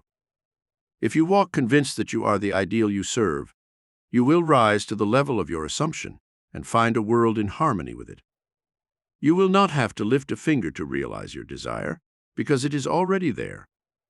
It has always been so, and will always be so. All things that are lovable and of good repute, think of these things, because we become what we are in relationship with. There is nothing to change except our conception of ourselves. As soon as we can transform ourselves, our world will dissolve and reshape itself in harmony with what our change affirms. I, by your descent into consciousness, have determined the imperfection that I see. In the divine economy, nothing is lost, therefore. We cannot lose anything except by our descent into consciousness from the sphere in which the thing has its natural life. And now, O Father, glorify thou me with thyself, with that glory which I had with thee before the world was. John 17:5. When I ascend into consciousness, the power and glory that were mine return to me, and I will also say, I have done the work you gave me to do. The work is to return from my descent into consciousness, from the level where I thought I was the Son of Man, to the sphere where I know I am one with my Father, and my Father is God. I know beyond any doubt that there is nothing man has to do but change his conception of him, and assume greatness, and sustain this assumption. If we walk as if we are already the ideal we serve, we will rise to the level of our assumption and find a world in harmony with our assumption. We will not have to lift a finger to make it so, because it is already so. It has always been that way. You and I have descended in consciousness to the level where we are now, and we see imperfection because we have descended to this level. But when we begin to ascend while we are here in this three-dimensional world, we find that we are moving in a completely different environment, with completely different friends, and a completely different world, still living here. Then we know the great mystery of the statement, I am in the world, but not of the world. Instead of changing things, I suggest that everyone identify with the ideal you contemplate. What would the feeling be if you had be of eyes too pure to see iniquity? If for you all things were pure, and you were without condemnation? Contemplate the ideal state and identify with it, and you will ascend to the sphere where, like Christ, you have your natural life. You are still in that state where you were before the world was. The only thing that had fallen is your conception of you. You see the broken parts, but they are not really broken. You are seeing with distorted eyes, as if you were in one of those amusement parks where you stand in front of a mirror and see yourself stretched out. Yet you are the same person. Or, looking into another mirror, you see yourself as big and fat. These things are seen today because man is what he is. Play with the idea of perfection. Don't ask for anyone's help, but make the prayer from chapter 17 of John's Gospel your own. Appropriate the state that was yours before the world was. Recognize the truth of the statement, I have lost no one except the son of perdition. Nothing is lost in the whole of my holy mountain. The only thing you lose is the belief in loss, that is, the son of perdition. And for their sakes I sanctify myself, that they also may be sanctified through the truth. John 17:19. There is no one to change but yourself. All you have to do to make holy men and women in this world is to make yourself holy. When you establish in the center of your mind the fact that you are lovely, you will be incapable of seeing anything that is unpleasant. It is far better to know this truth than anything else in the world. It takes courage, unlimited courage, because many of you tonight, after hearing this truth, will still be inclined to blame others for their difficult situations. Man finds it so difficult to turn to himself, to his conscience as the only reality. But listen to these words. No one can come to me, except the Father who sent me draw him. John 6:44. I and my Father are one. John 10:30. No one can receive anything unless it is given to him from heaven. John 3:27. For this my Father loves me, because I offer my life and then take it up again. No one takes it away from me, but I lay it down myself.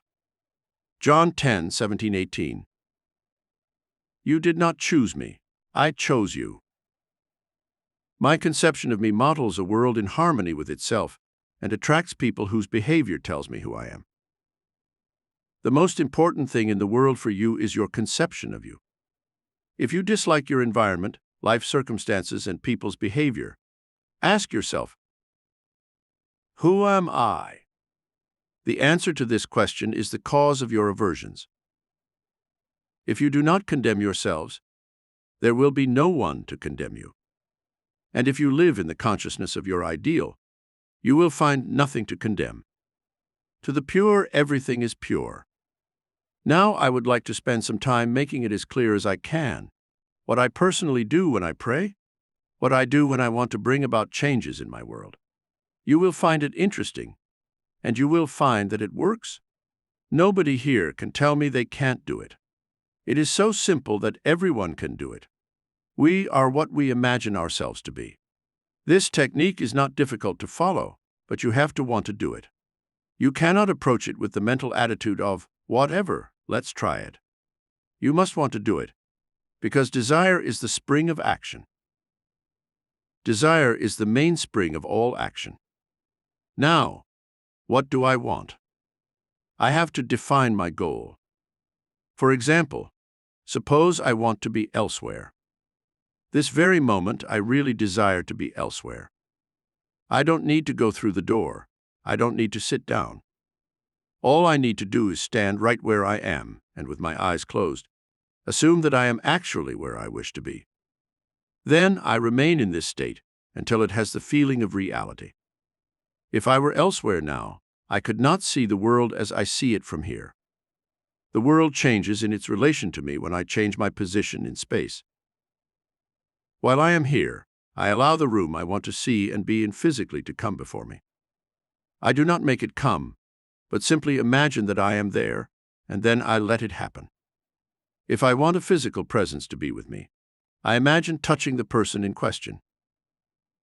Through the whole Bible, I found these suggestions. He laid his hands on them. He touched me. If you want to comfort someone, you automatically shake their hand or rest your hand on their shoulder, don't you? So, in your imagination, bring your friend close enough to touch him or her. Limit the action to a single act, and you will be amazed at what happens. In fact, from that moment on, things will begin to happen. Your dimensionally greater self will inspire the ideas and actions of everyone necessary to make this physical contact. The law works in this way. So I stand here, close my eyes, and imagine that I am seeing what I would want to see if I were there. I stay there long enough to feel that it is real. I can't touch the walls of this room from here, but when you close your eyes and become still, you can imagine and feel that of touching them. You can stand where you are and imagine putting your hand on that wall. To show that you really are, put it there and slide it up and feel the wood. You can imagine it doing that without leaving your place. You can do that, and you will actually feel it if you become still enough and intense enough. I stand where I am and allow the world I want to see and physically enter to come before me, as if I were there now. In other words, I bring the elsewhere here by assuming that I am there. Is that clear? I let it come. I don't make it come. I simply imagine that I am there, and then I let it happen. If I want a physical presence, I imagine that it is standing here, and I touch it. Throughout the Bible, I find these suggestions. He laid his hands on them. He touched them. If you want to comfort someone, what is the automatic feeling? Laying your hand on them. You can't resist. You meet a friend and your hand automatically comes out. You shake hands or rest your hand on their shoulder. Suppose you were about to meet now a friend you haven't seen for a year, and he is a friend you are very fond of.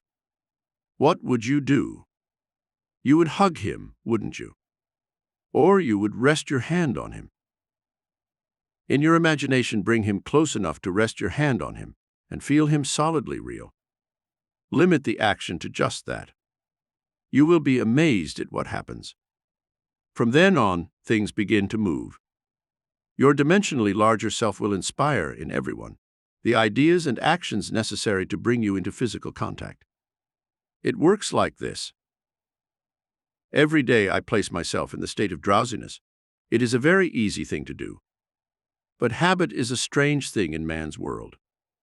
It is not law, but habit acts as if it were the most irresistible law in the world. We are creatures of habit. If you create an interval each day where you place yourself in a drowsy state, say at 3 p.m., you know that at that time each day you will feel sleepy. Try it for a week and see if I'm not right. Sit for the purpose of creating a sleep-like state, as if you were sleepy, but don't push yourself too far beyond drowsiness, just enough to relax and leave you in control of the direction of your thoughts. Try it for a week, and every day at that time, regardless of what you are doing, you will hardly be able to keep your eyes open. If you know the time when you will be free, you can do it. But I suggest you don't do it lightly, because you will feel very, very sleepy and you may not want to. I have another way of praying. In this case, I always sit and find the most comfortable chair imaginable, or I lie on my back and relax completely. Make yourself comfortable. You must not be in any position where the body is stressed. Always put yourself in a position where you are comfortable. This is the first step. Knowing what you want is the beginning of prayer. Second, you have to build in your mind's eye one small event that implies that you have fulfilled your wish. I always let my mind wander over many things that might follow the answered prayer, and identify the one that is most likely to follow the fulfillment of my wish. A small thing as simple as shaking a hand, hugging a person, receiving a letter, writing a check, or whatever else implies the fulfillment of your wish. After you have decided on the action that implies that your wish has been fulfilled, sit in your pleasant and comfortable chair, or lie on your back. Close your eyes for the simple reason that it helps to induce this state that borders on sleep. The moment you feel this pleasant state of drowsiness, or the feeling of collected union in which you feel, I could move if I wanted to, but I don't want to. I could open my eyes if I wanted to, but I don't want to. When you get this feeling, you can be quite sure that you are in the perfect state to pray properly. In this feeling, it is easy to touch anything in this world. Take the simple little limited action involving the realization of your prayer and feel it or stage it. Whatever it is, get into the action as if you were an actor in the part. Don't sit back and visualize yourself doing it. Just do it. With the body immobilized, imagine that your larger self within the physical body comes out of it, and that you are actually performing the proposed action. If you are going to walk, imagine that you are walking. Don't see yourself walking, feel yourself walking. If you are going to climb stairs, feel that you are climbing stairs. Don't visualize yourself doing it, feel yourself doing it. If you are going to shake someone's hand, don't visualize yourself shaking their hand. Imagine your friend standing in front of you and shaking their hand. But leave your physical hands immobilized and imagine that your larger hand, which is your imaginary hand, is actually shaking their hand. All you have to do is imagine that you are doing it. You are stretched in time, and what you are doing, which appears to be a controlled waking dream, is actually an act in the larger dimension of your being. You are actually encountering a four-dimensional event before you encounter it here in three-dimensional space, and you don't need to lift a finger to bring that state to occur. My third way of praying is simply feeling grateful. If I want something, for myself or another, I immobilize the physical body. Then I produce the sleep-like state, and in that state I simply feel happy. I feel grateful, and this gratitude implies the realization of gratitude, what I want. I assume the feeling of realized desire, and, with my mind dominated by this one feeling, I go to sleep. I do not need to do anything to make it so, because it is so. My feeling of realized desire implies that it is done. You can use all these techniques and modify them to suit your temperament. But I must stress the need to induce the state of drowsiness in which you can be attentive without effort. One feeling dominates the mind if you pray successfully. How would I feel now if I were what I want to be? When I know what the feeling would be, then I close my eyes and lose myself in that one feeling, and my dimensionally larger self then builds a bridge of events to lead me from this present moment to the realization of my state of mind. That is all you have to do. But people have a habit of downplaying the importance of simple things. We are creatures of habit, and we are slowly learning to abandon our previous conceptions, but the things we used to live by somehow influence our behavior. Here is a Bible story that illustrates my point. It is narrated that Jesus told his disciples to go to a certain crossroads, and there they would find a horse, a young colt not yet ridden by man. They were to bring the colt to him, and if anyone asked, "Why are you taking this colt?" answer, "The Lord needs it." They went to the crossroads and found the colt, and did exactly as they were told. They brought the wild colt to Jesus, and he rode it triumphantly all the way to Jerusalem. The story has nothing to do with a man riding a colt. You are the Jesus of the story. The foal is the state of mind you intend to assume, that is, the living animal not yet ridden by you. How would you feel if you realized your wish? A new feeling, like a young foal, is a very difficult thing to ride, unless you ride it with a disciplined mind. If I do not stay true to the state of mind, the young colt will unhitch me. Whenever you realize that you are not true to the state of mind, you have been unhorsed by the colt. Discipline your mind so that you remain true to the elevated state of mind and ride triumphantly into Jerusalem, which is the fulfillment, or the city of peace. This story precedes the Passover holiday 3, passing. If we are to pass from our present state to that of our ideal, we must assume that we are already what we wish to be and remain true to our assumption, for we must maintain an elevated state of mind if we are to walk with the Most High. A determined attitude of mind, a feeling that it is done, will make it so. If I walk as if I were, but occasionally look to see if it is really so, then I fall from my state of mind or foal. If I suspended judgment like Peter, I could walk on water. Peter began to walk on the water, and then he began to look at his understanding and began to go down. The voice said, "Look up, Peter." Peter looks up and rises again and continues to walk on the water. Instead of looking down to see if this thing is really crystallizing into actual fact, you simply have to recognize that it already is. Sustain that state of mind, and you will ride the wild colt into the city of Jerusalem. All of us have to learn to ride the animal straight into Jerusalem, without anyone else's help. You don't need others to help you. The strange thing is that while we maintain the elevated state of mind without falling, others cushion the blows. They scatter palm leaves in front of me to cushion my journey. I don't have to be worried. The bumps will be cushioned as I move toward my wish fulfillment. My elevated state of mind awakens in others the ideas and actions that tend toward the embodiment of my state of mind. If you walk true to an elevated state of mind, there will be no opposition or competition. The test of a teacher or teaching is found in the loyalty of the learner. I am leaving on Sunday night. Remain faithful to this instruction. If you look for causes outside of man's consciousness, then I have not convinced you of the reality of consciousness.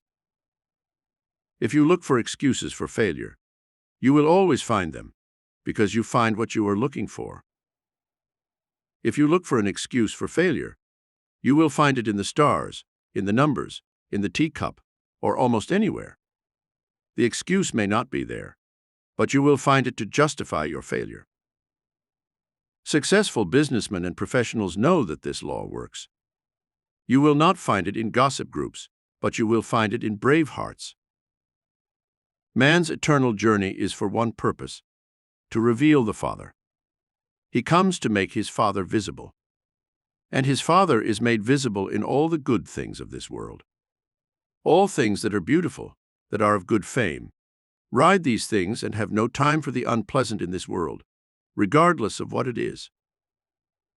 Stay true to the knowledge that your consciousness, your I am, your awareness of being aware is the only reality.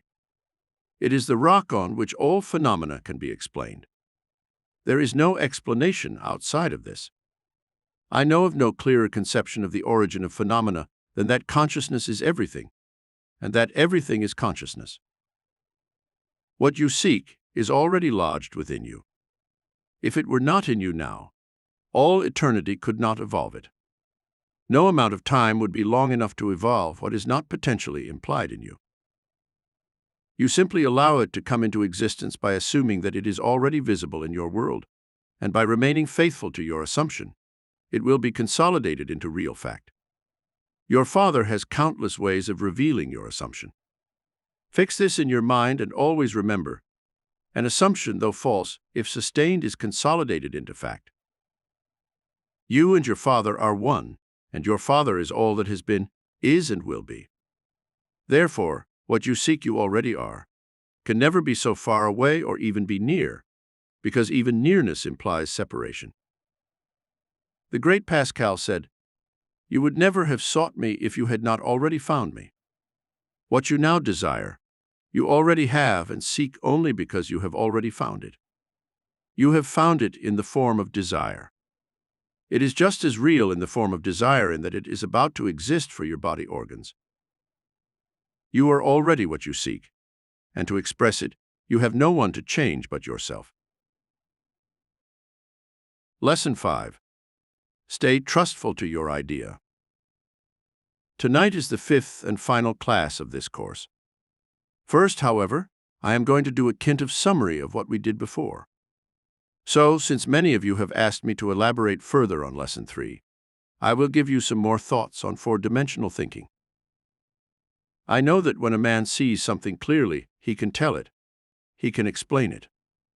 Last winter in Barbados, a fisherman, whose vocabulary did not exceed 1,000 words, told me more about dolphin behavior in 5 minutes than Shakespeare could have told me with his vast vocabulary, not knowing the habits of dolphins. This fisherman told me that dolphins like to play with floating wood, and in order to catch them, you have to throw the wood and submerge it as you would a child, because they like to pretend to come out of the water. As I said, this man's vocabulary was very limited, but he knew his fish, and he knew the sea. Because he knew dolphins, he could tell me all about their habits and how to catch them. When you say you know something but cannot explain it, then I say you do not know it, because when you really know it, you can express it naturally. If I asked you now to define prayer and said, "How would you, through prayer, accomplish a goal, any goal, If you could tell me, then you know it. But if you cannot explain it, then you do not know it. When you see it clearly in your mind's eye, your greater self will inspire you with the words necessary to clothe the idea and express it beautifully. And you would express the idea much better than a man with an extensive vocabulary, but who does not see it as clearly as you do. If you have listened carefully during the past 4 lessons, you know that the Bible has no reference to people who never existed or events that never occurred on earth. The authors of the Bible were not writing history, but were writing a grand representation of the mind, which they clothed with the garb of history, and then adapted it to the limited capacity of the ignorant and unaware masses. You know that every Bible story is your story, that when the authors introduce dozens of characters into the same story, they are trying to show you the different qualities of mind you might use. You saw this when I read and interpreted for you more than a dozen stories in these evenings. For example, many people have wondered how Jesus, the most benevolent and loving man in the world, if he was a man, could have said to his mother what he is supposed to have said to her in chapter 2 of John's Gospel, where he is made to say by Jesus to his mother, "Woman, what shall I do with you?" John 2:4. You and I, who are not yet identified with the ideal we serve, would never say such a thing to our mother. Yet here is the embodiment of love saying to his mother, "Woman, what shall I do with you?" You are Jesus, and your mother is your conscience. Because consciousness is the cause of everything, so it is the great father-mother of all phenomena. You and I are creatures of habit. We get used to accepting the evidence of our senses as an ending, result. There is a need for wine for guests, and my senses tell me there is no wine. And I, through habit, am willing to accept this lack as an ending. When I remember that my consciousness is the one and only reality, if I therefore deny the evidence of my senses and assume the consciousness that I have enough wine, I have in a sense blamed my mother or the consciousness that suggested the lack, and by assuming the consciousness that I have what I want for my guests, wine is produced in a way we do not know. I just read a note here from a good friend of mine in the audience. Last Sunday he had an appointment at a church for a wedding. The clock told him he was late. Everything told him he was late. He was on a street corner waiting for a streetcar, but there were none to be seen coming. He imagined that instead of being on the street, he was in church. At that moment a car stopped in front of him. My friend told the driver about his problem, and the driver told him, "I am not going that way, but I will take you there." My friend got into the car and arrived at the church in time for the ceremony. This is applying the law correctly, the non-acceptance of the suggestion of delay. Never accept the suggestion of lack. In this case, I say to myself, what am I to do with you? What am I to do with the evidence of my senses? Bring me all the goblets and fill them. In other words, I assume I have the wine and everything I desire. Then my dimensionally greater self inspires in all thoughts and actions that help the embodiment of my assumption. It is not about a man saying to his mother, "Woman, what shall I do with you?" It is about any man who knows this law who will say to himself, when his senses suggest lack, "What am I to do with you? Leave me alone." I will never listen to a voice like this again, because if I do, then I am fertilized by this idea and will get the fruit of lack. Let's turn to another story from Mark's Gospel, in which Jesus is hungry. And seeing in the distance a fig tree full of leaves, he went as if miraculously he could find something there. But when he got there, he found nothing but leaves, for it was not yet fig season. And Jesus answered and said to the tree, "No man shall eat your fruit from now on forever." And his disciples heard him. Mark 11:13-14. And in the morning, passing by, they saw the fig tree dried to the roots. Mark 11:20. Which tree am I hitting? Not a tree on the outside. It is my own consciousness. I am the vine, John 15:1. My consciousness, my I am is the big tree, and habit once again suggests lack, suggests nakedness, suggests that there are still 4 months to go before I can party. but I cannot wait 4 months. So I give myself this powerful thought that never again will I assume even for a moment that it will take 4 months to fulfill my wish. May the belief in lack from this day forward be banished and never again breed in my mind. It is not about a man hitting a tree. Everything in the Bible occurs in the mind of man. The tree, the city, the people, everything. There is not a statement in the Bible that does not represent some quality of the human mind. They are all personifications of the mind, and not things of the world. Consciousness is the one and only reality. There is no one we can turn to after discovering that our consciousness is God. Because God is the cause of everything, and there is no other than God. You cannot say that a devil causes certain things, and God causes other things. Listen to these words. Thus speaks the Lord to his chosen one, Cyrus, whose right hand I have grasped, to subdue the nations before him, to loosen the belts from the loins of the kings, to open before him the 2 gates left, and the gates shall not be shut. I will go before you, and I will level the rough places. I will smash the brass doors to pieces and break the steel bars. And I will give you the treasures of darkness, and the hidden riches of secret places, that you may know that I, the Lord, who call you by name, am the God of Israel. Isaiah. I form light and create darkness. I make peace and create adversity. I, the Lord, make all these things. Isaiah 45:7. I created the earth and put man upon it.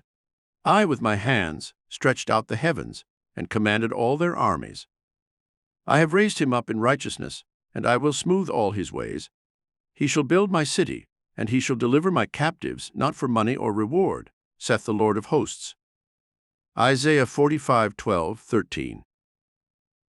I am the Lord, and there is no other. There is no God besides me. Isaiah 45:5. Read these words carefully. They are not my words. They are the inspired words of men who discovered that consciousness is the only reality. If I am wounded, I have wounded myself. If there is darkness in my world, I have created darkness and gloom and depression. If there is light and joy, I have created light and joy. There is no one, but this I am that does everything. You cannot find a cause external to your consciousness. Your world is a big mirror that constantly tells you who you are. When you meet people, they tell you who you are by their behavior. Your prayers will be no less devout because you are turning to your conscience for help. I do not think that anyone in prayer experiences more joy, compassion, and feeling of adoration than I do when I feel grateful as I assume the feeling of my fulfilled desire, knowing at the same time that it is to me that I have turned. In prayer you are called to believe that you possess what your reason and senses deny. When you pray, you believe that you have and will receive. The Bible says it this way. Therefore I say to you, whatever you desire, when you pray believe that you have received it, and you will obtain it. And when you pray, forgive if you have anything against anyone, so that your Father in heaven may also forgive you your wrongs. But if you do not forgive, neither will your Father in heaven forgive your wrongs. Mark 11:24, 25, 26. This is what we have to do when we pray. If I have something against another, whether it is a belief in sickness, poverty, or something else, I have to dissolve it and let it go, not by using words of denial, but by believing that the person in question is what he or she wants to be. In this way, I forgive it completely. I changed my conception of this person. I had nothing against her and forgave her. Forgiveness is complete forgetting. If I do not forget, then I have not forgiven. I forgive something only when I truly forget. I can repeat endlessly, I forgive you, but if every time I see you or think of you, I remember what I have against you, I have not forgiven you at all. Forgiveness is complete forgetfulness. When you go to the doctor and he gives you something for your illness, he is trying to get it out of you, so he gives you something instead of it. Give yourself a new conception of you instead of the old conception. Abandon the old conception completely. An answered prayer implies that something has been done as a result of the prayer that otherwise would not have been done. Thus, I myself am the spring of the action, the directing mind, and the one who grants the prayer. Those who pray successfully turn inward and appropriate the sought-after state. You have no sacrifices to offer. Do not let anyone tell you that you need to struggle and suffer. You do not need to struggle and suffer for the fulfillment of your desire. Read what is said in the Bible. For what purpose are your many sacrifices to me, says the Lord? I have had enough of fires that offer kids, and of the fat of fattened beasts, and I delight not in the blood of oxen or lambs or goats. When you come into my presence, who asked you to trample on my yards? Bring no more useless oblations. Incense is an abomination to me. New moons and Sabbaths, the gathering of assemblies, I cannot bear injustice and solemn assemblies. My soul hates your new moons and your commanded feasts. They have become a burden to me. I am weary to bear them. Isaiah 1:11-14. You must have a song like the night when a feast is celebrated, and joy in your hearts, as one who walks by the sound of the flute to the mountain of the Lord, to the mighty one of Israel. Isaiah 30:29, sing to the Lord a new song, and his praise from the ends of the earth. Isaiah 40:2-10. Sing, O ye heavens, for the Lord hath done it. Cry, ye lower parts of the earth. Burst forth to sing, ye mountains, O forests, and every tree in you. For the Lord hath redeemed Jacob, and manifested his glory in Israel. Isaiah 40:23. So the redeemed of the Lord will return, and they will come with songs for Zion, and an everlasting joy will be on their heads. They shall obtain happiness and joy, and sorrow and affliction shall fly away. Isaiah 51:11. The only acceptable gift is a joyful heart. Come with songs and praise. This is the way to come before the Lord your conscience. Assume the feeling of your realized desire, and you will have brought the only acceptable gift. All states of mind other than that of realized desire are an abomination, are superstitions, and mean nothing. When you come before me, rejoice, because rejoicing implies that something you desired has happened. Come before me singing, giving praise and thanks, because these states of mind imply acceptance of the state sought. Place yourself in the right state of mind, and your consciousness will embody it. If I could define a prayer for someone and explain it as clearly as I can, I would simply say, it is the feeling of desire fulfilled. If you ask, what do you mean by that? I would answer, I would feel in the situation of the answered prayer, and then live and act on that belief. I would try to sustain it effortlessly, that is, I would live and act as if it were already a fact, knowing that as I walk in this fixed attitude, my assumption will be solidified into actual fact. Time does not permit me to go any further with the argument that the Bible is not history. But if you have listened carefully to my message these past 4 evenings, I don't think you want any more proof that the Bible is not history. Apply what you have listened to, and you will realize your desires. And now I have told you before it happens, so that when it happens, you may believe. John 14:29. Many people, including myself, have observed events before they happened, that is, before they happened in this 3-dimensional world. Since man can observe an event before it happens in 3-dimensional space, then life on earth proceeds according to a plan, and this plan must exist somewhere in another dimension and is slowly moving through space. If such events were not in this world when they were observed, then to be perfectly logical, they had to be outside this world. And whatever is there, to be seen here before it happens, must be predetermined from the point of view of the awake man in a 3-dimensional world. Yet the ancient masters taught us that we can alter our future, and my experience confirms the truth of their teaching. Therefore, my goal for this course is to indicate the possibilities inherent in man, to show that man can change his future. But once changed, it forms a deterministic sequence again, beginning at the point of interference, a future that will be in accord with the change. The most remarkable feature of man's future is its flexibility. The future, although prepared in advance in every detail, has many end results. We have before us, at every moment of our lives, the choice of numerous futures that we will have. Everyone possesses two perspectives on the world, an earthly view and a spiritual view. The ancient masters called one the carnal mind and the other the Christic mind. We can differentiate them as the common waking consciousness, governed by our senses, and the controlled imagination, governed by desire. We recognize these two distinct centers of thought in this statement. The earthly mind receiveth not the things of the Spirit of God, for these are folly to it, neither can it know them, because they are spiritually understood. 1 Corinthians 2:14. The earthly view limits reality to the moment called now. For this earthly vision, the past and future are purely imaginary. The spiritual vision, on the other hand, sees the contents of time. The past and future are a whole present for the spiritual vision. What for the earthly mind is mental and subjective, for the spiritual man is concrete and objective. The habit of seeing only what our senses allow makes us totally blind to what we might otherwise see. To cultivate the faculty of seeing the invisible, we should often deliberately disconnect our minds from sense evidence and focus our attention on an invisible state, mentally feeling it until it has all the distinction of reality.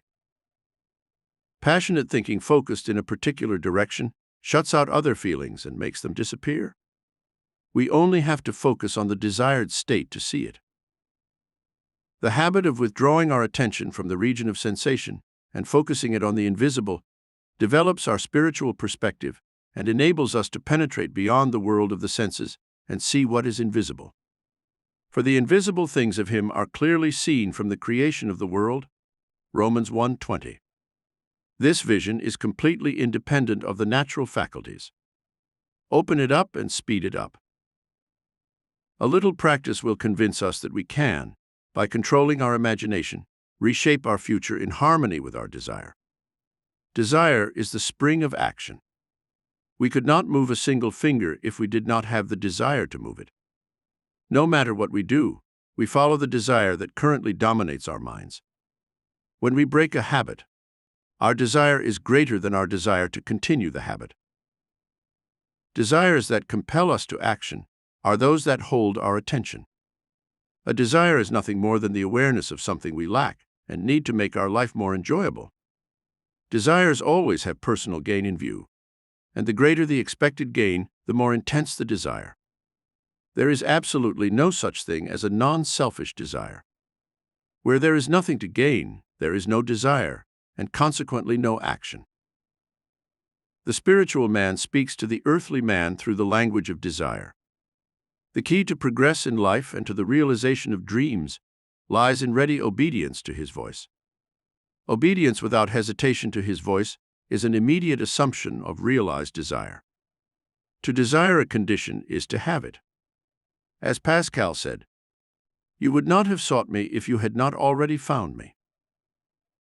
Man, by assuming the feeling of his realized desire, and then living and acting according to this belief, modifies the future in harmony with his assumption. Assumptions awaken what they affirm.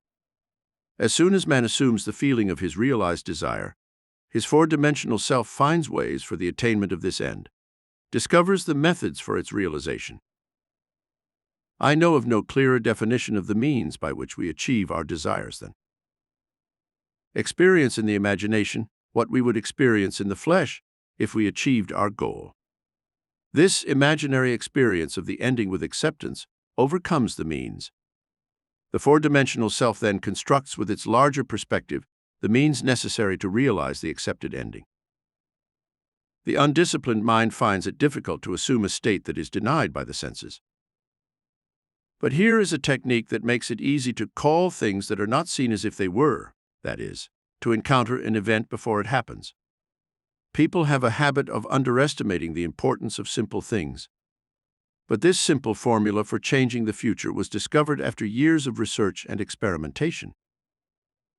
The first step in changing the future is desire, that is, defining your goal, knowing definitively what you want. Second, construct an event that you believe you would experience successfully to the fulfillment of your desire, and event that involves the fulfillment of your desire something, that will have the action of the self as predominant. Third, immobilize the physical body and induce a sleep-like condition by imagining that you are sleepy. Lie down on your bed or relax in an armchair.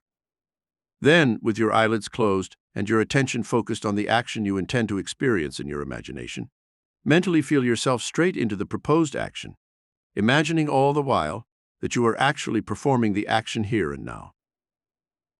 You must always participate in the imaginary action, not simply stand behind and watch it, but feel that you are actually performing the action so that the imaginary feeling is real to you.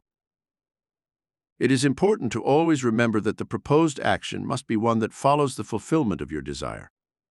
It must also feel you in the action until it has all the vividness and distinction of reality. For example, suppose you wish for a promotion at work. Receiving congratulations would be an event that you would experience following the realization of your wish. Having selected this action as the one you will experience in your imagination, immobilize the physical body and induce a sleep-like state, a stupor in which you are still able to control the direction of your thoughts, a state in which you are effortlessly attentive. Then visualize a friend standing in front of you. Place your imaginary hand in his. Feel it solid and real, and conduct an imaginary conversation with him in harmony with action. Don't visualize yourself receiving congratulations on your good fortune at a distant point in time and space. Instead, make the elsewhere here and the future the now. The future event is a now reality in a dimensionally larger world, and strangely enough, the now in a dimensionally larger world is equivalent to the here in the three-dimensional space of everyday life. The difference between feeling yourself in action here and now and visualizing yourself in action as if you were on a movie screen is the difference between success and failure. The difference will be appreciated if you visualize yourself now climbing a ladder. So with your eyes closed, imagine that a ladder is right in front of you and feel that you are actually climbing it. Desire, physical stillness bordering on sleep, and imaginary action in which the self predominates with feeling here and now are not only important factors in modifying the future, but are also essential conditions in consciously projecting the spiritual self. When the physical body is immobilized and we become possessed by the idea of doing something, if we imagine that we are doing it here and now and continue in the imaginary action with feeling until sleep follows it, is likely that we will wake up out of the physical body to find ourselves in a dimensionally larger world with a dimensionally larger vision, actually doing what we wished and imagined we were doing in the flesh. But whether we wake up there or not, we are really performing the action in the four-dimensional world, and in the future we will relive it here in the three-dimensional world.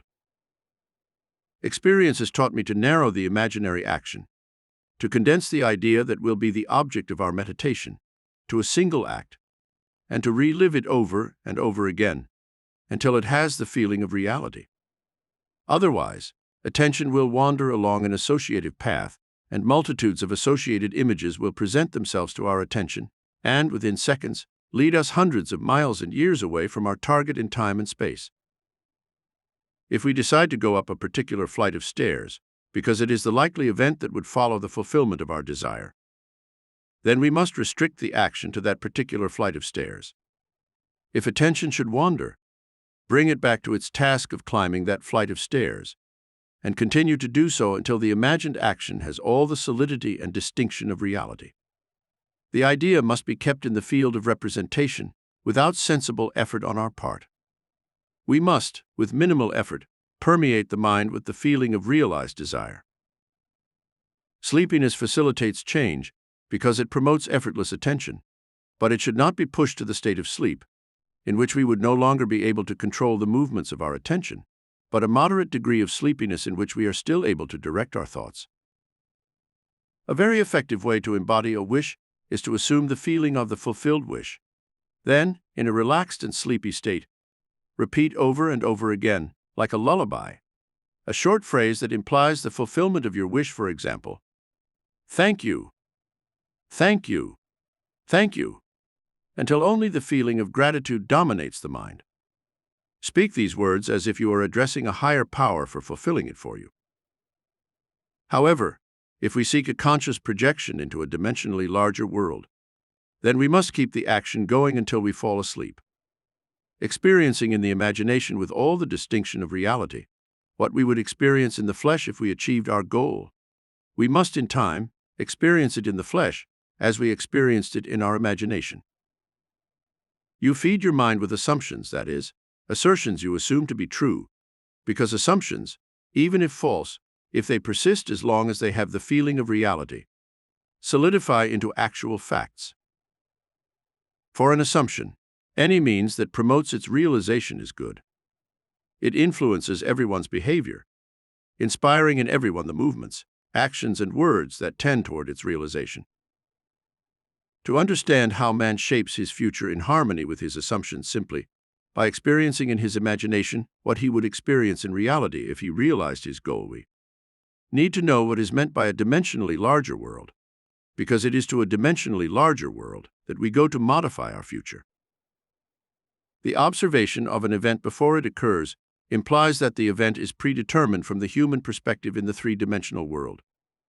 Therefore, to change the conditions here in three-dimensional space, we must first change them in four-dimensional space.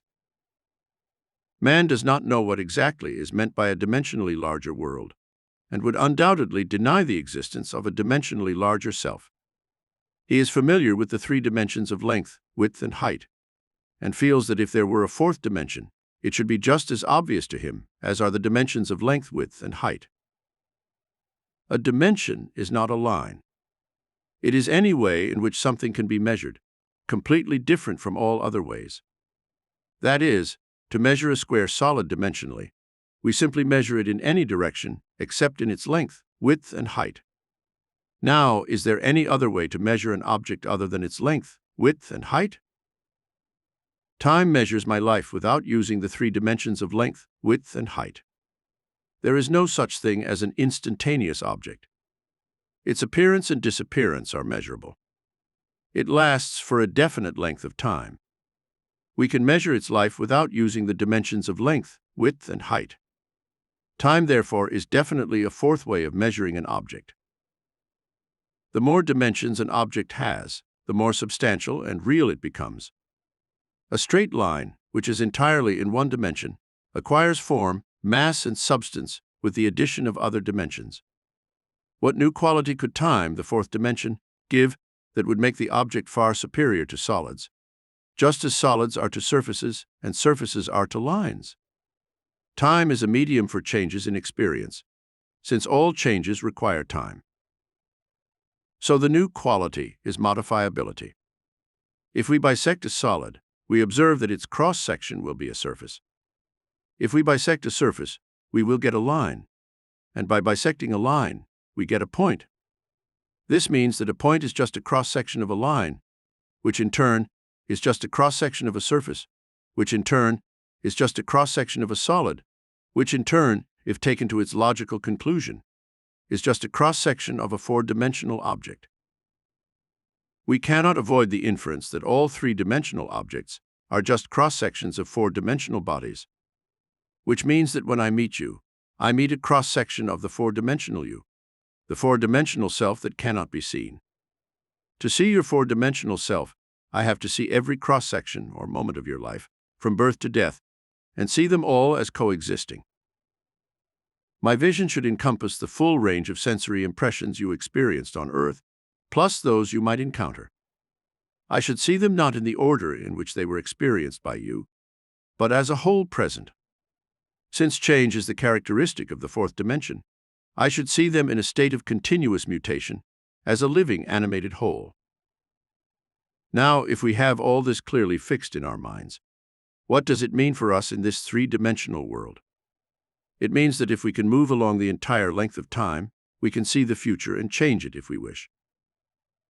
This world that we believe is so solidly real is only a shadow out of which and beyond which we can, at any time, pass.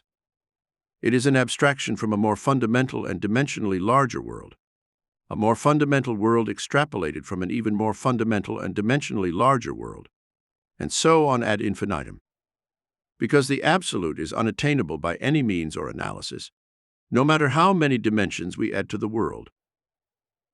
Man can demonstrate the existence of a dimensionally larger world simply by focusing his attention on an invisible state and imagining that he sees and hears it.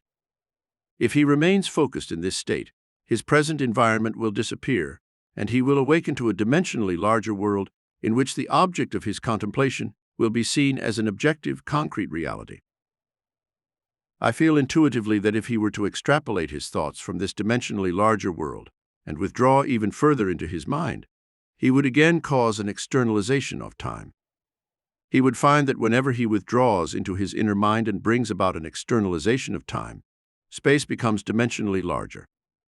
And he would then conclude that both time and space are serial, and that the drama of life is but the climbing of multiple dimensional blocks of time. Scientists will one day explain why there is a serial universe. But in practice, it is more important how we use this serial universe to change the future. To change the future, we need only concern ourselves with two of the worlds in the infinite series: the world we know by virtue of our body organs, and the world we perceive independent of our body organs. I have stated that man, at every moment of time, is faced with the choice of different futures he will have. But a question arises: how is this possible when man's experiences, awake in the three-dimensional world, are predetermined, as implied by his observation of an event before it occurs? This ability to change the future can be understood if we compare the experiences of life on Earth to a printed page. Man experiences events on Earth individually, and subsequently in the same way that you are now experiencing the words on this page. Imagine that each word on this page represents a single sensory impression. To understand the context, to understand what I mean, you must focus your eyes on the first word in the upper left corner, and then move it down the page from left to right, dropping it on the words individually and successively. When your eyes reach the last word on the page, you have extracted my meaning. But suppose that, looking at the page with all the words printed on it equally present, you decided to rearrange them. By rearranging them, you could tell a completely different story. In fact, you could tell many different stories. A dream is nothing more than uncontrolled four-dimensional thinking, or the reorganization of both past and future sensory impressions. Man rarely dreams events in the order in which he experiences them while awake. He usually dreams two or more events separated in time, merged into a single sensory impression, or he so completely reorders his individual sensory impressions while awake that he does not recognize them when he later encounters them in his waking state. For example, I dreamed that I was delivering a package to the restaurant in my building. The owner told me, "You can't leave it here," after which the elevator operator gave me some letters, and I thanked him, and he, in turn, thanked me.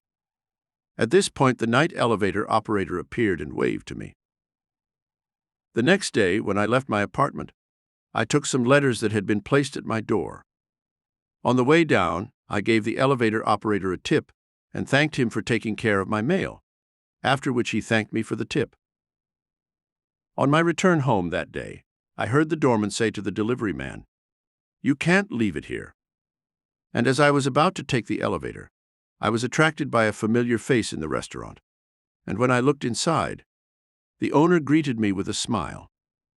That evening, I walked the guests I had for dinner to the elevator, and as I greeted them, the night elevator attendant waved to me. By simply rearranging some of the individual sensory impressions I was bound to encounter, and merging two or more of them into a single sensory impression, I constructed a dream that differed quite a bit from my waking experience. When we have learned to control the movements of our attention in the four-dimensional world, we will be able to consciously create circumstances in the three-dimensional world. We can learn this control through daydreaming, in which our attention can be maintained effortlessly, because effortless attention is indispensable for changing the future. In a controlled daydream, we can consciously construct an event that we wish to experience in the three-dimensional world. The sensory impressions we use to construct our waking dream are present realities displaced in time, that is, in the four-dimensional world. All we have to do in constructing the dream in the waking state is to select from the wide range of sensory impressions those that, appropriately combined, imply that we have realized our desire. With the dream clearly defined, we relax in the chair and induce a sleep-like state. A state that, although bordering on sleep, leaves us in conscious control of the movements of our attention. Then we experience in imagination what we would experience in reality if this daydream were an objective fact. In applying this technique to change the future, it is important to always remember that the only thing that must occupy your mind during waking dreaming is the awakening dream, the predetermined action and sensation that implies the fulfillment of our desire. How the waking dream becomes a physical fact is not our concern. Our acceptance of the waking dream as a physical reality wins the means for its realization. I would like once again to lay the foundation for prayer, which is nothing more than a dream controlled while awake. 1. Define your goal. You absolutely must know what you want. 2. Construct an event that you believe you would encounter following the fulfillment of your desire, something that has the action of the self as predominant, an event that involves the fulfillment of your desire. 3. Immobilize the physical body and induce a sleep-like state of consciousness.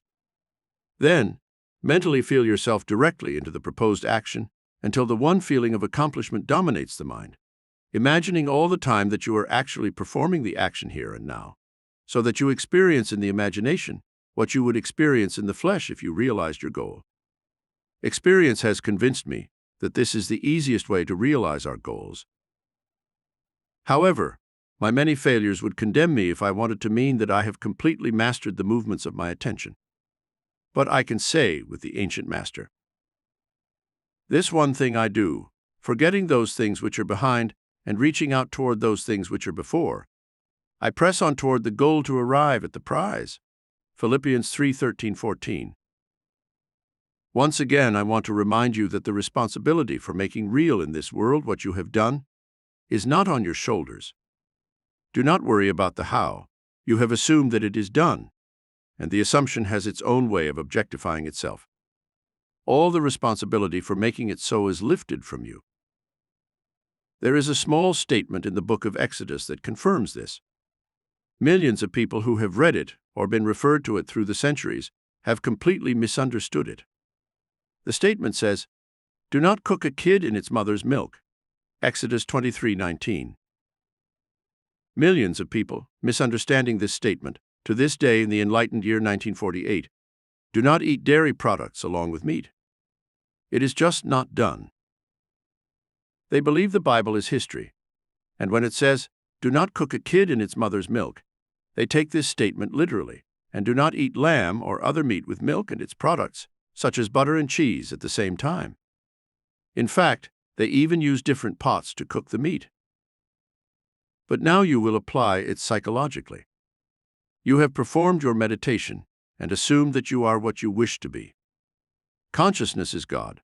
Your attention is like the very flow of life or milk that nourishes and makes alive that which holds your attention. In other words, that which holds your attention has your life. Throughout the ages, the kid has been used as a symbol of sacrifice. You have given life to everything in your world. But there may be things that you no longer want to keep alive, even though you have procreated them. You are a jealous father who, like Kronos, can easily devour his children. It is your right to devour what you previously expressed when you did not know better. Now you are detached in consciousness from your previous state. It was your kid. It was your child that you had embodied and expressed in your world. But now that you have assumed that you are what you wanted to be, don't look back at your previous state, wondering how it will disappear from your world. Because if you look back and give it attention, you are once again stewing that kid in his mother's milk. Don't say to yourself, "I wonder if I have really detached myself from that state," or, "I wonder if this and that is true and when it will happen." Give your attention to the assumption that the thing is that way, because all the responsibility of making it that way is completely removed from your shoulders. You don't have to make it that way, because it is that way. Having appropriated what is already a fact, walk in the assumption that it is so, and in a way that you do not know, I do not know, no one knows, it will be objectified in your world. Only when it is appropriated can your desire become objectified. Don't worry about the how, and don't look back to your previous state, for Luke tells us that no one who, after putting his hand to the plow, looks back, is fit for the kingdom of God. Luke 9:62. Simply assume that it is done and suspend reason. Suspend all arguments of the three-dimensional conscious mind. Your desire is beyond the reach of the three-dimensional mind. Assume that you are what you wish to be. Walk as if you were. And as you remain true to your assumption, it will solidify into actual fact. Questions and answers. 1. What is the significance of the emblem on the covers of your books? It is an eye imposed on a heart that, in turn, is imposed on a tree laden with fruit, signifying that what you are aware of and accept as true you will realize. As a man thinks in his heart, so he is. 2. I would like to be married, but I haven't found the right man. How do I imagine a husband? Tirelessly in love with ideals, it is the ideal state that captures the mind. Do not limit the state of marriage to a certain man, but to a full, rich, and overflowing life. You desire to experience the joy of marriage. Do not change your dream, but enhance it by making it more beautiful. Then condense your desire into one feeling, or act that implies its fulfillment. In the Western world, a woman wears a wedding ring on the ring finger of her left hand. Motherhood does not necessarily imply marriage. Intimacy does not necessarily imply marriage, but a wedding ring does. Relax in a comfortable chair or lie on your back and induce a sleep-like state. Then assume the feeling of being married. Imagine a wedding ring on your finger. Touch it. Twist it around your finger. Pull it off the knuckle. Keep the action going until the ring has the distinction and feeling of reality. Become so lost in feeling the ring on your finger that when you open your eyes, you will be surprised that it is not there. If you are a man who does not wear a ring, you might take on more responsibility. How would you feel if you had a wife to take care of? Assume the feeling of being a happily married man right now. 3. What do I need to do to inspire creative thoughts, such as those needed for writing? What should you do? Assume that the story has already been written and accepted by a major publishing house. Reduce the idea of being a writer to the feeling of satisfaction. Repeat the phrase, "Isn't it wonderful?" or "Thank you, thank you, thank you," over and over again until you feel successful. Or, imagine a friend congratulating you. There are countless ways to imply success, but always go to the end. Acceptance of the ending trumps its fulfillment. Do not think you will get the writing streak, but live and act as if you are now the author you wish to be. Assume that you have the talent to write. Think about the model you want to visualize on the outside. If you write a book and no one is willing to buy it, there is no satisfaction. Act as if people are hungry for your work. You live as if you cannot produce stories or books fast enough to meet the demand. Persist in this assumption, and whatever is needed to achieve your goal will soon burst into bloom and express it. 4. How do I imagine a wider audience for my speeches? I can best answer that by sharing the technique used by a very capable teacher I know. When this man first came to this country, he began speaking in a small hall in New York. Although only 50 or 60 people attended his meeting Sunday morning, and they sat in the front, this teacher would stand at the podium and imagine a large audience. Then he would say to the empty space, "Can you hear me back there?" Today, the man speaks at Carnegie Hall in New York to about 2,500 people every Sunday morning and Wednesday evening. He wanted to speak to crowds. He was not modest. He did not try to deceive himself, but he built a crowd in his consciousness, and the crowd came. Stand before a large audience. Speak to this audience in your imagination. Feel that you are on that stage, and your feeling will provide the means. 5. Is it possible to imagine several things at the same time? Or should I limit my imagining to a single desire? I personally like to limit my imaginal act to one thought, but that does not mean I stop there. During the course of a day, I can imagine many things, but instead of imagining a lot of little things, I would like to suggest imagining something so big that it includes all the little things. Instead of imagining wealth, health, and friends, imagine being ecstatic. You could not be ecstatic and be in pain. You could not be ecstatic and be threatened by a notice of dispossession. You could not be ecstatic if you were not fully enjoying friendship and love. What would the feeling be if you were ecstatic without knowing what happened to produce your ecstasy? You reduce the idea of ecstasy to the one feeling. Isn't it wonderful? Do not allow the conscious rational mind to ask why, because if it does, it starts looking for visible causes, and then the feeling will be lost. Rather, repeat over and over again, "Isn't it wonderful?" Suspend judgment about what is wonderful. Capture that feeling of wonder of everything, and things will happen to bear witness to the truth of that feeling. And I promise you, it will include all the little things. 6. How often should I perform the imaginal act? A few days or a few weeks? The book of Genesis tells of Jacob wrestling with an angel.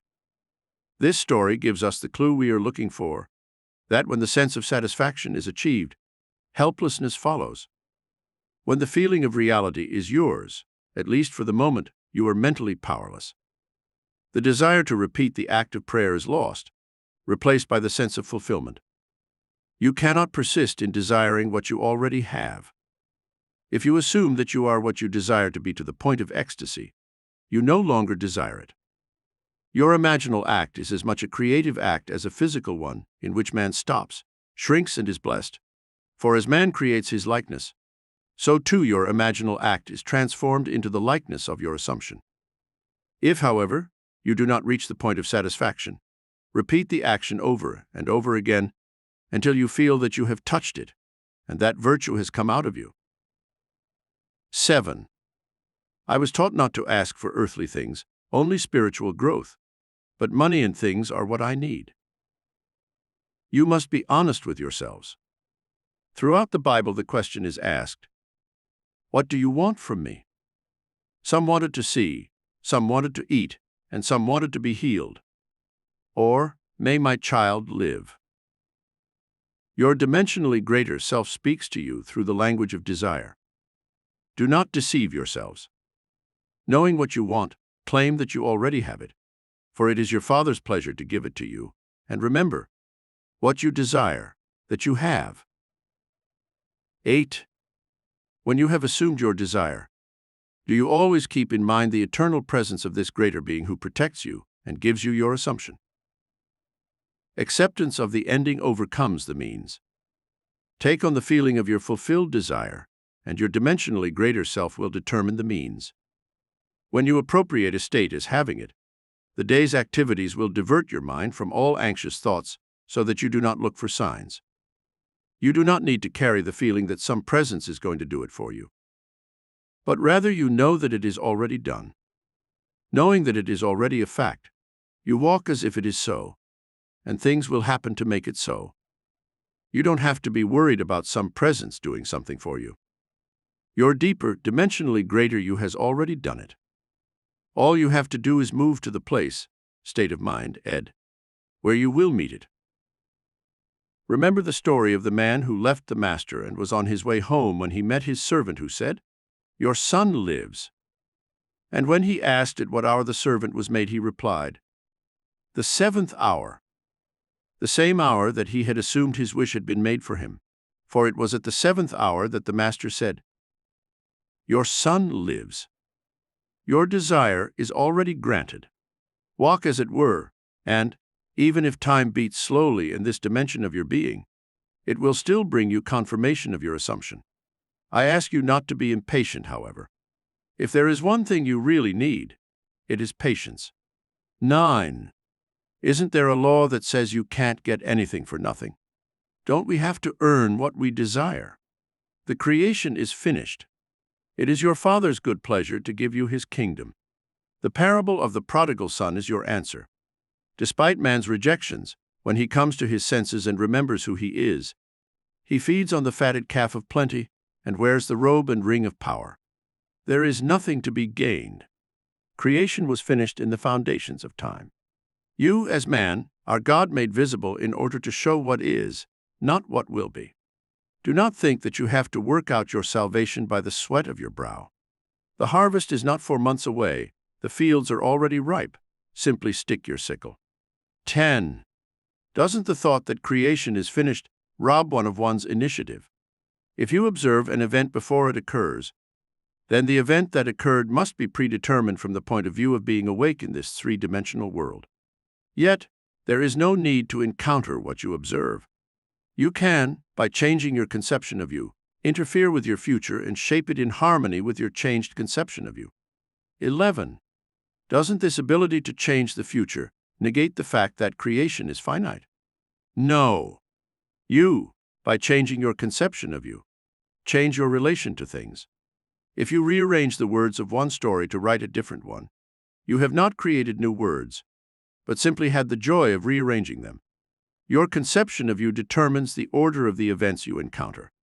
They are in the creation of the world, but not their order of combination. 12. Why do those who work hard in metaphysics always seem to be in want? Because he did not really apply metaphysics. I am not talking about a mushy approach to life, but a daily application of the law of conscience. When you appropriate your good, there is no need for a man or a state to act as the means through which your good will come. Living in a man's world, money is necessary in my daily life. If I invite you to lunch tomorrow, I have to pay the bill. When I leave the hotel, I have to pay the bill. To take the train back to New York, I have to pay my train ticket. I need money, and it has to be there. I am not going to say, God knows best, and He knows I need money. Rather, I am going to appropriate the money, as it were. We must live with courage. We must go through life as if we own what we want to own. Don't think that because you helped someone else, someone outside of you saw your good deeds, and will give you something to ease your burden. There is no one to do it for you. You yourself must go boldly to appropriate what your Father has already given you. 13. Can a person without education educate himself by assuming the feeling of being educated? Yes. An aroused interest is rewarded with information from all sides.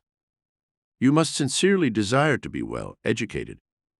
The desire to be educated, followed by the assumption that you are, makes you selective in your readings. As you progress in your education, you automatically become more selective, more demanding in everything you do. 14. My husband and I are taking classes together. Should we discuss our wishes with each other? There are 2 spiritual sayings that permeate the Bible. One is, "Go and tell no one." The other is, "I told you before it occurs so that when it occurs, you will believe." It takes spiritual boldness to tell another that your wish is fulfilled before it is seen on the outside. If you do not have this kind of courage, then it is better to keep silent. I personally love to tell my wife about my plans because we both have such excitement when they come into existence. The first person to whom a man wants to demonstrate this law is his wife. It is said that Muhammad is eternally great because his first disciple was his wife. 15. Should my husband and I work on the same project or on separate projects? This depends entirely on you. My wife and I have different interests, but we have many things in common. Remember the story I told about our return to the United States this spring? I felt it was my duty as a husband to get the place back for America, so I took charge of that myself.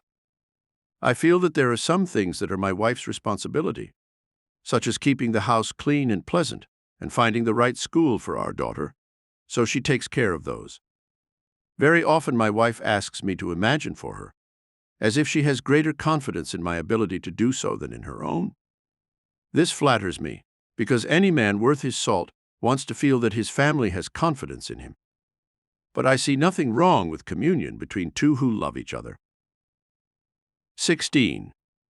It occurs to me that if we get too far into the drowsy state, there would be a lack of feelings. When I talk about feeling, I don't mean emotion, but the acceptance that the desire is fulfilled. Feeling grateful, satisfied, or thankful, it is easy to say, "Thank you. Isn't it wonderful?" or "It is accomplished." When you get to the state of gratitude, you can either awaken with the knowledge that it is done, or fall asleep in the feeling of desire fulfilled. 17. Is love a product of our own consciousness? All things exist in our consciousness, whether they are love or hate. Nothing comes from outside. The hills you look to for help are those of an inner range. Our feelings of love, hate, or indifference all arise from our consciousness. You are infinitely greater than you can ever conceive yourselves to be. Never in eternity will you be able to reach the ultimate you. That is how wonderful you are. Love is not a product of you. You are love, because that is what God is, and God's name is I Am, the same name by which you call yourself before you make the statement about the state you are in now. 18. Suppose my wishes cannot materialize until 6 months, 1 year. Should I wait to imagine them? When desire is upon you, that is the time to accept your desire in its fullness. Perhaps there are reasons why desire is given to you at this time. Your three-dimensional being may think it cannot be now, but your four-dimensional mind knows it already is. So the desire must be accepted by you as a physical fact now. Suppose you want to build a house. The desire to have is now, but it will take time for the trees to grow and the carpenter to build the house. Even if the desire seems huge, don't wait to adapt to it. Claim possession of it now, and let it objectify itself in its own strange way. Don't say it will take 6 months or a year. The moment the desire comes to you, assume that it is already a given. You and only you have given your desire a time frame, and time is relative when it comes to this world. Don't wait for something to happen. Accept it now as it is, and see what happens. When you have a desire, the deepest you, whom men call God, is speaking. He invites you through the language of desire to accept what is not, what must be. Desire is simply his communion with you, telling you that your desire is yours now. Acceptance of this fact is demonstrated by your complete adaptation to it, as if it were true. 19. Why do some people die young? In retrospect, our lives are not measured in years, but by the content of those years. 20. What do you consider a full life? The variety of experiences. The more varied they are, the richer your life is. At death you operate in a dimensionally larger world, and you play your piece on a keyboard composed of a lifetime of human experiences. Therefore, the more varied your experiences, the more excellent your instrument, and the richer your life. 21. What about a child who dies at birth?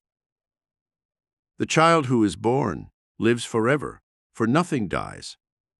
It may seem that the child who dies at birth has no keyboard of human experience, but, as a poet once said, he drew a circle that shut me out, impious, rascal, despicable thing. But love and I had the wit to win. We drew a circle that included him. The beloved has access to the sensory experiences of the lover. God is love, so ultimately everyone has an instrument, the keyboard of which are the sensory impressions of all people. 22. What is your prayer technique? It starts with desire, because desire is the spring of action. You must know and define your goal, and then condense it into a feeling that implies realization. When your desire is clearly defined, immobilize the physical body and experience, in your imagination, the action that implies its realization.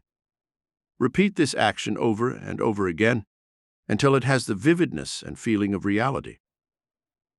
Or, condense your wish into a single phrase that implies fulfillment, such as, "Thank you, Father." "Isn't it wonderful?" or "It is done."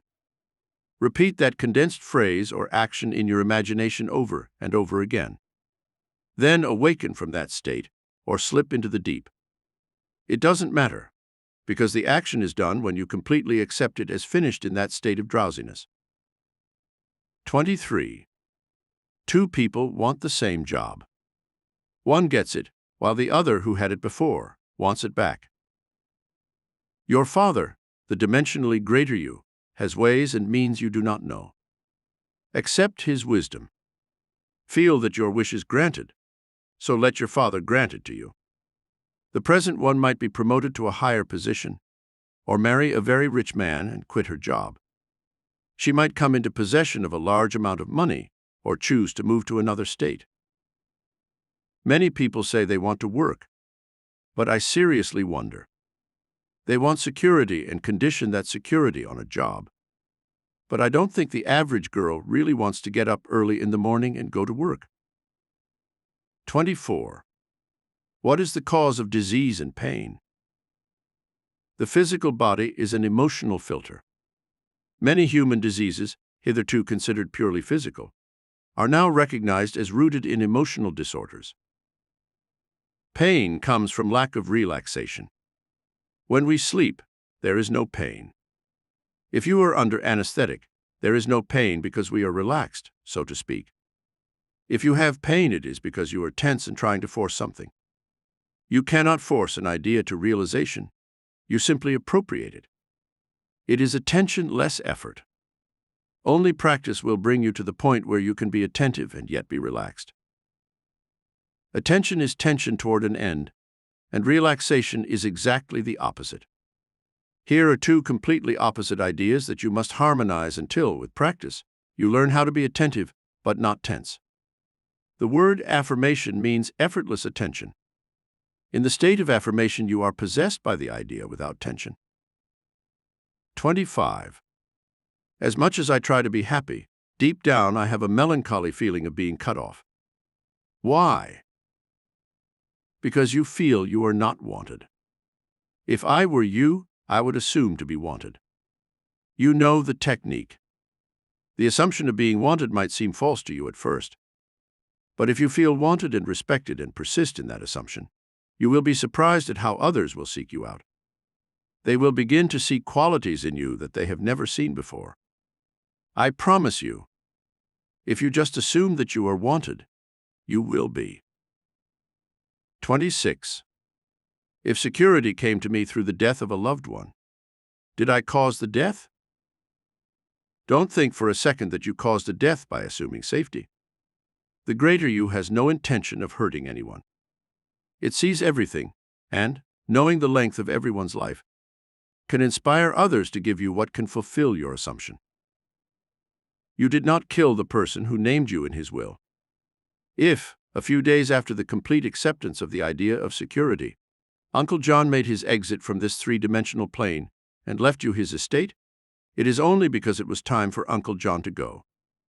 He, however, did not die even a second before his time.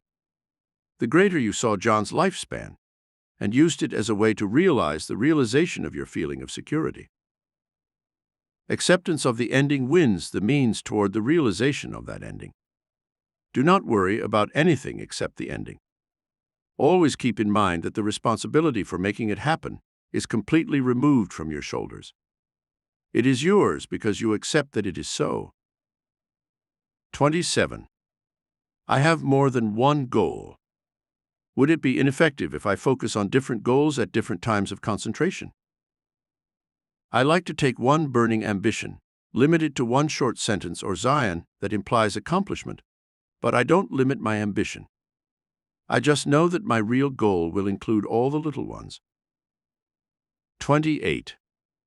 I find it difficult to change my conception of myself. Why? Because your desire to change has not been aroused.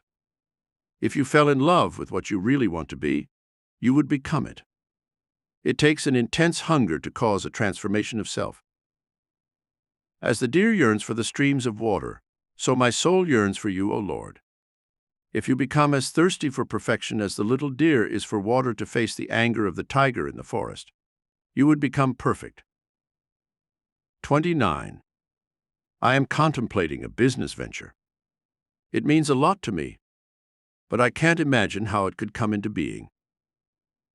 You are relieved of this responsibility. You do not have to make it a reality. It already is. Although your conception of yourself seems so distant from the enterprise you now contemplate, it exists today as a reality within you. Ask yourself how you would feel and what you would do if your enterprise were a great success. Become identified with that character and feeling, and you will be amazed at how quickly you will realize your dream. The only sacrifice you are called upon to make is to abandon your current conception of you and appropriate the desire you want to express. 30.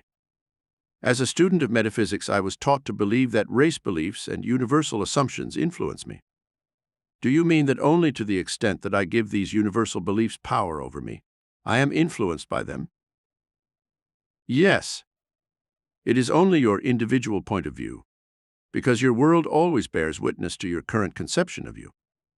If someone offends you, they change the conception of you. That is the only way others change. Tonight's text can be read by any 6 people in this room, and no 2 people will interpret the same story in the same way. One will be exultant, another depressed, another indifferent, and so on. And yet it is the same story.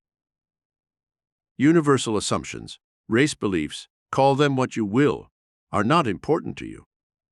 What is important is your conception, not someone else's of yourself, because your conception of yourself determines your conception of others. Forget about others. What are they to you? Follow your own desires. The law is always in operation, always absolute. Your consciousness is the rock on which all structures rest. Pay attention to what you are conscious of. You do not have to worry about others, because you are sustained by the absoluteness of this law. No man comes to you of his own free will, whether he is good, bad, or indifferent. He has not chosen you. You chose him. He was drawn to you because of who you are. You cannot forcibly destroy the state that another represents. Rather, leave him alone. What is he to you? Rise to a higher level of consciousness, and you will find a new world awaiting you. And when you sanctify yourself, others are sanctified. 31. Who wrote the Bible? The Bible was written by intelligent men who used phallic and solar myths to reveal psychological truths. But we mistook their allegories for history, and thus failed to see their true message. It is strange, but when the Bible was introduced to the world and acceptance seemed in sight, the great library of Alexandria was destroyed by fire, leaving no trace of how the Bible came into being. Few people can read other languages, so they cannot compare their beliefs with others. Our churches do not encourage us to compare. How many of the millions of people who accept the Bible as fact discuss it? Believing it to be the Word of God, they blindly accept the words and thus miss the essence it contains.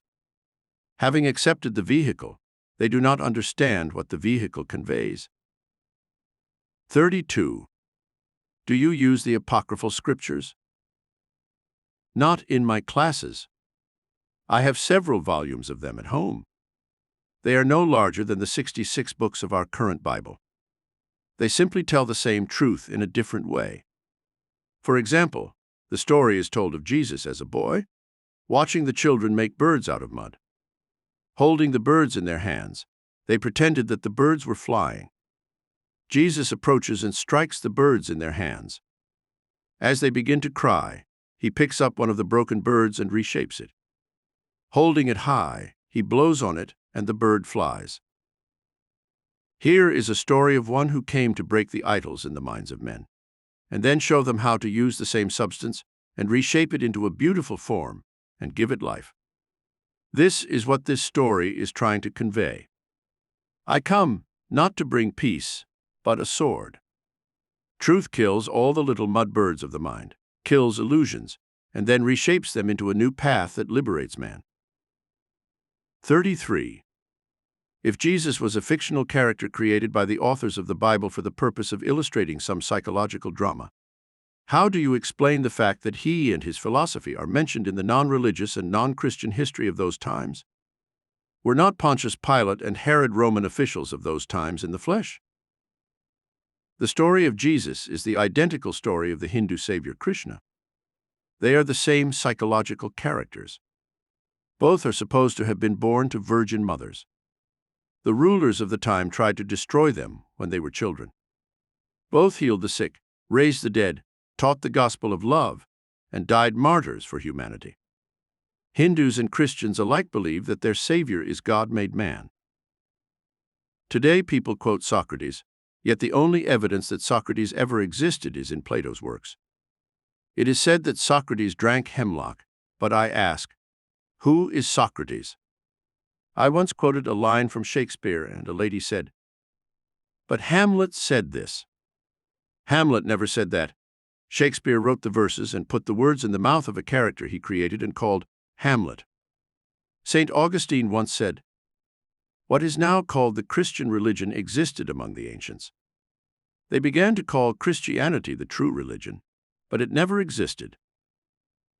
34. Do you use affirmations and negations? Let us leave these schools of thought that use affirmations and negations. The best affirmation, and the only effective one, is an assumption that, in itself, implies the negation of the previous state. The best denial is total indifference. Things wither and die through indifference. They are kept alive through attention. You do not deny a thing by saying it does not exist. Rather, by recognizing it, you put feelings into it, and what you recognize as true is true for you, whether good, bad, or neutral. 35. Is it possible that someone looks dead and yet is not dead? General Lee was supposedly born 2 years after his mother, believed dead, was buried alive. Fortunately for her, she was not embalmed and buried in the ground, but in a storage room where someone heard her crying and released her. 2 years later, Mrs. Lee gave birth to a son who became General Lee. This is part of the history of this country. 36. How can someone who was disadvantaged in youth succeed in life? We are creatures of habit who form mental patterns that are repeated over and over again. Although habit acts as an irresistible law that drives us to repeat patterns, it is not a law because we can change patterns. Many successful men like Henry Ford, Rockefeller, and Carnegie were poor in their youth. Many of the great names in this country came from poor families, yet they left behind them great achievements in the political, artistic, and financial worlds. One evening, a friend of mine attended a meeting for young advertising executives.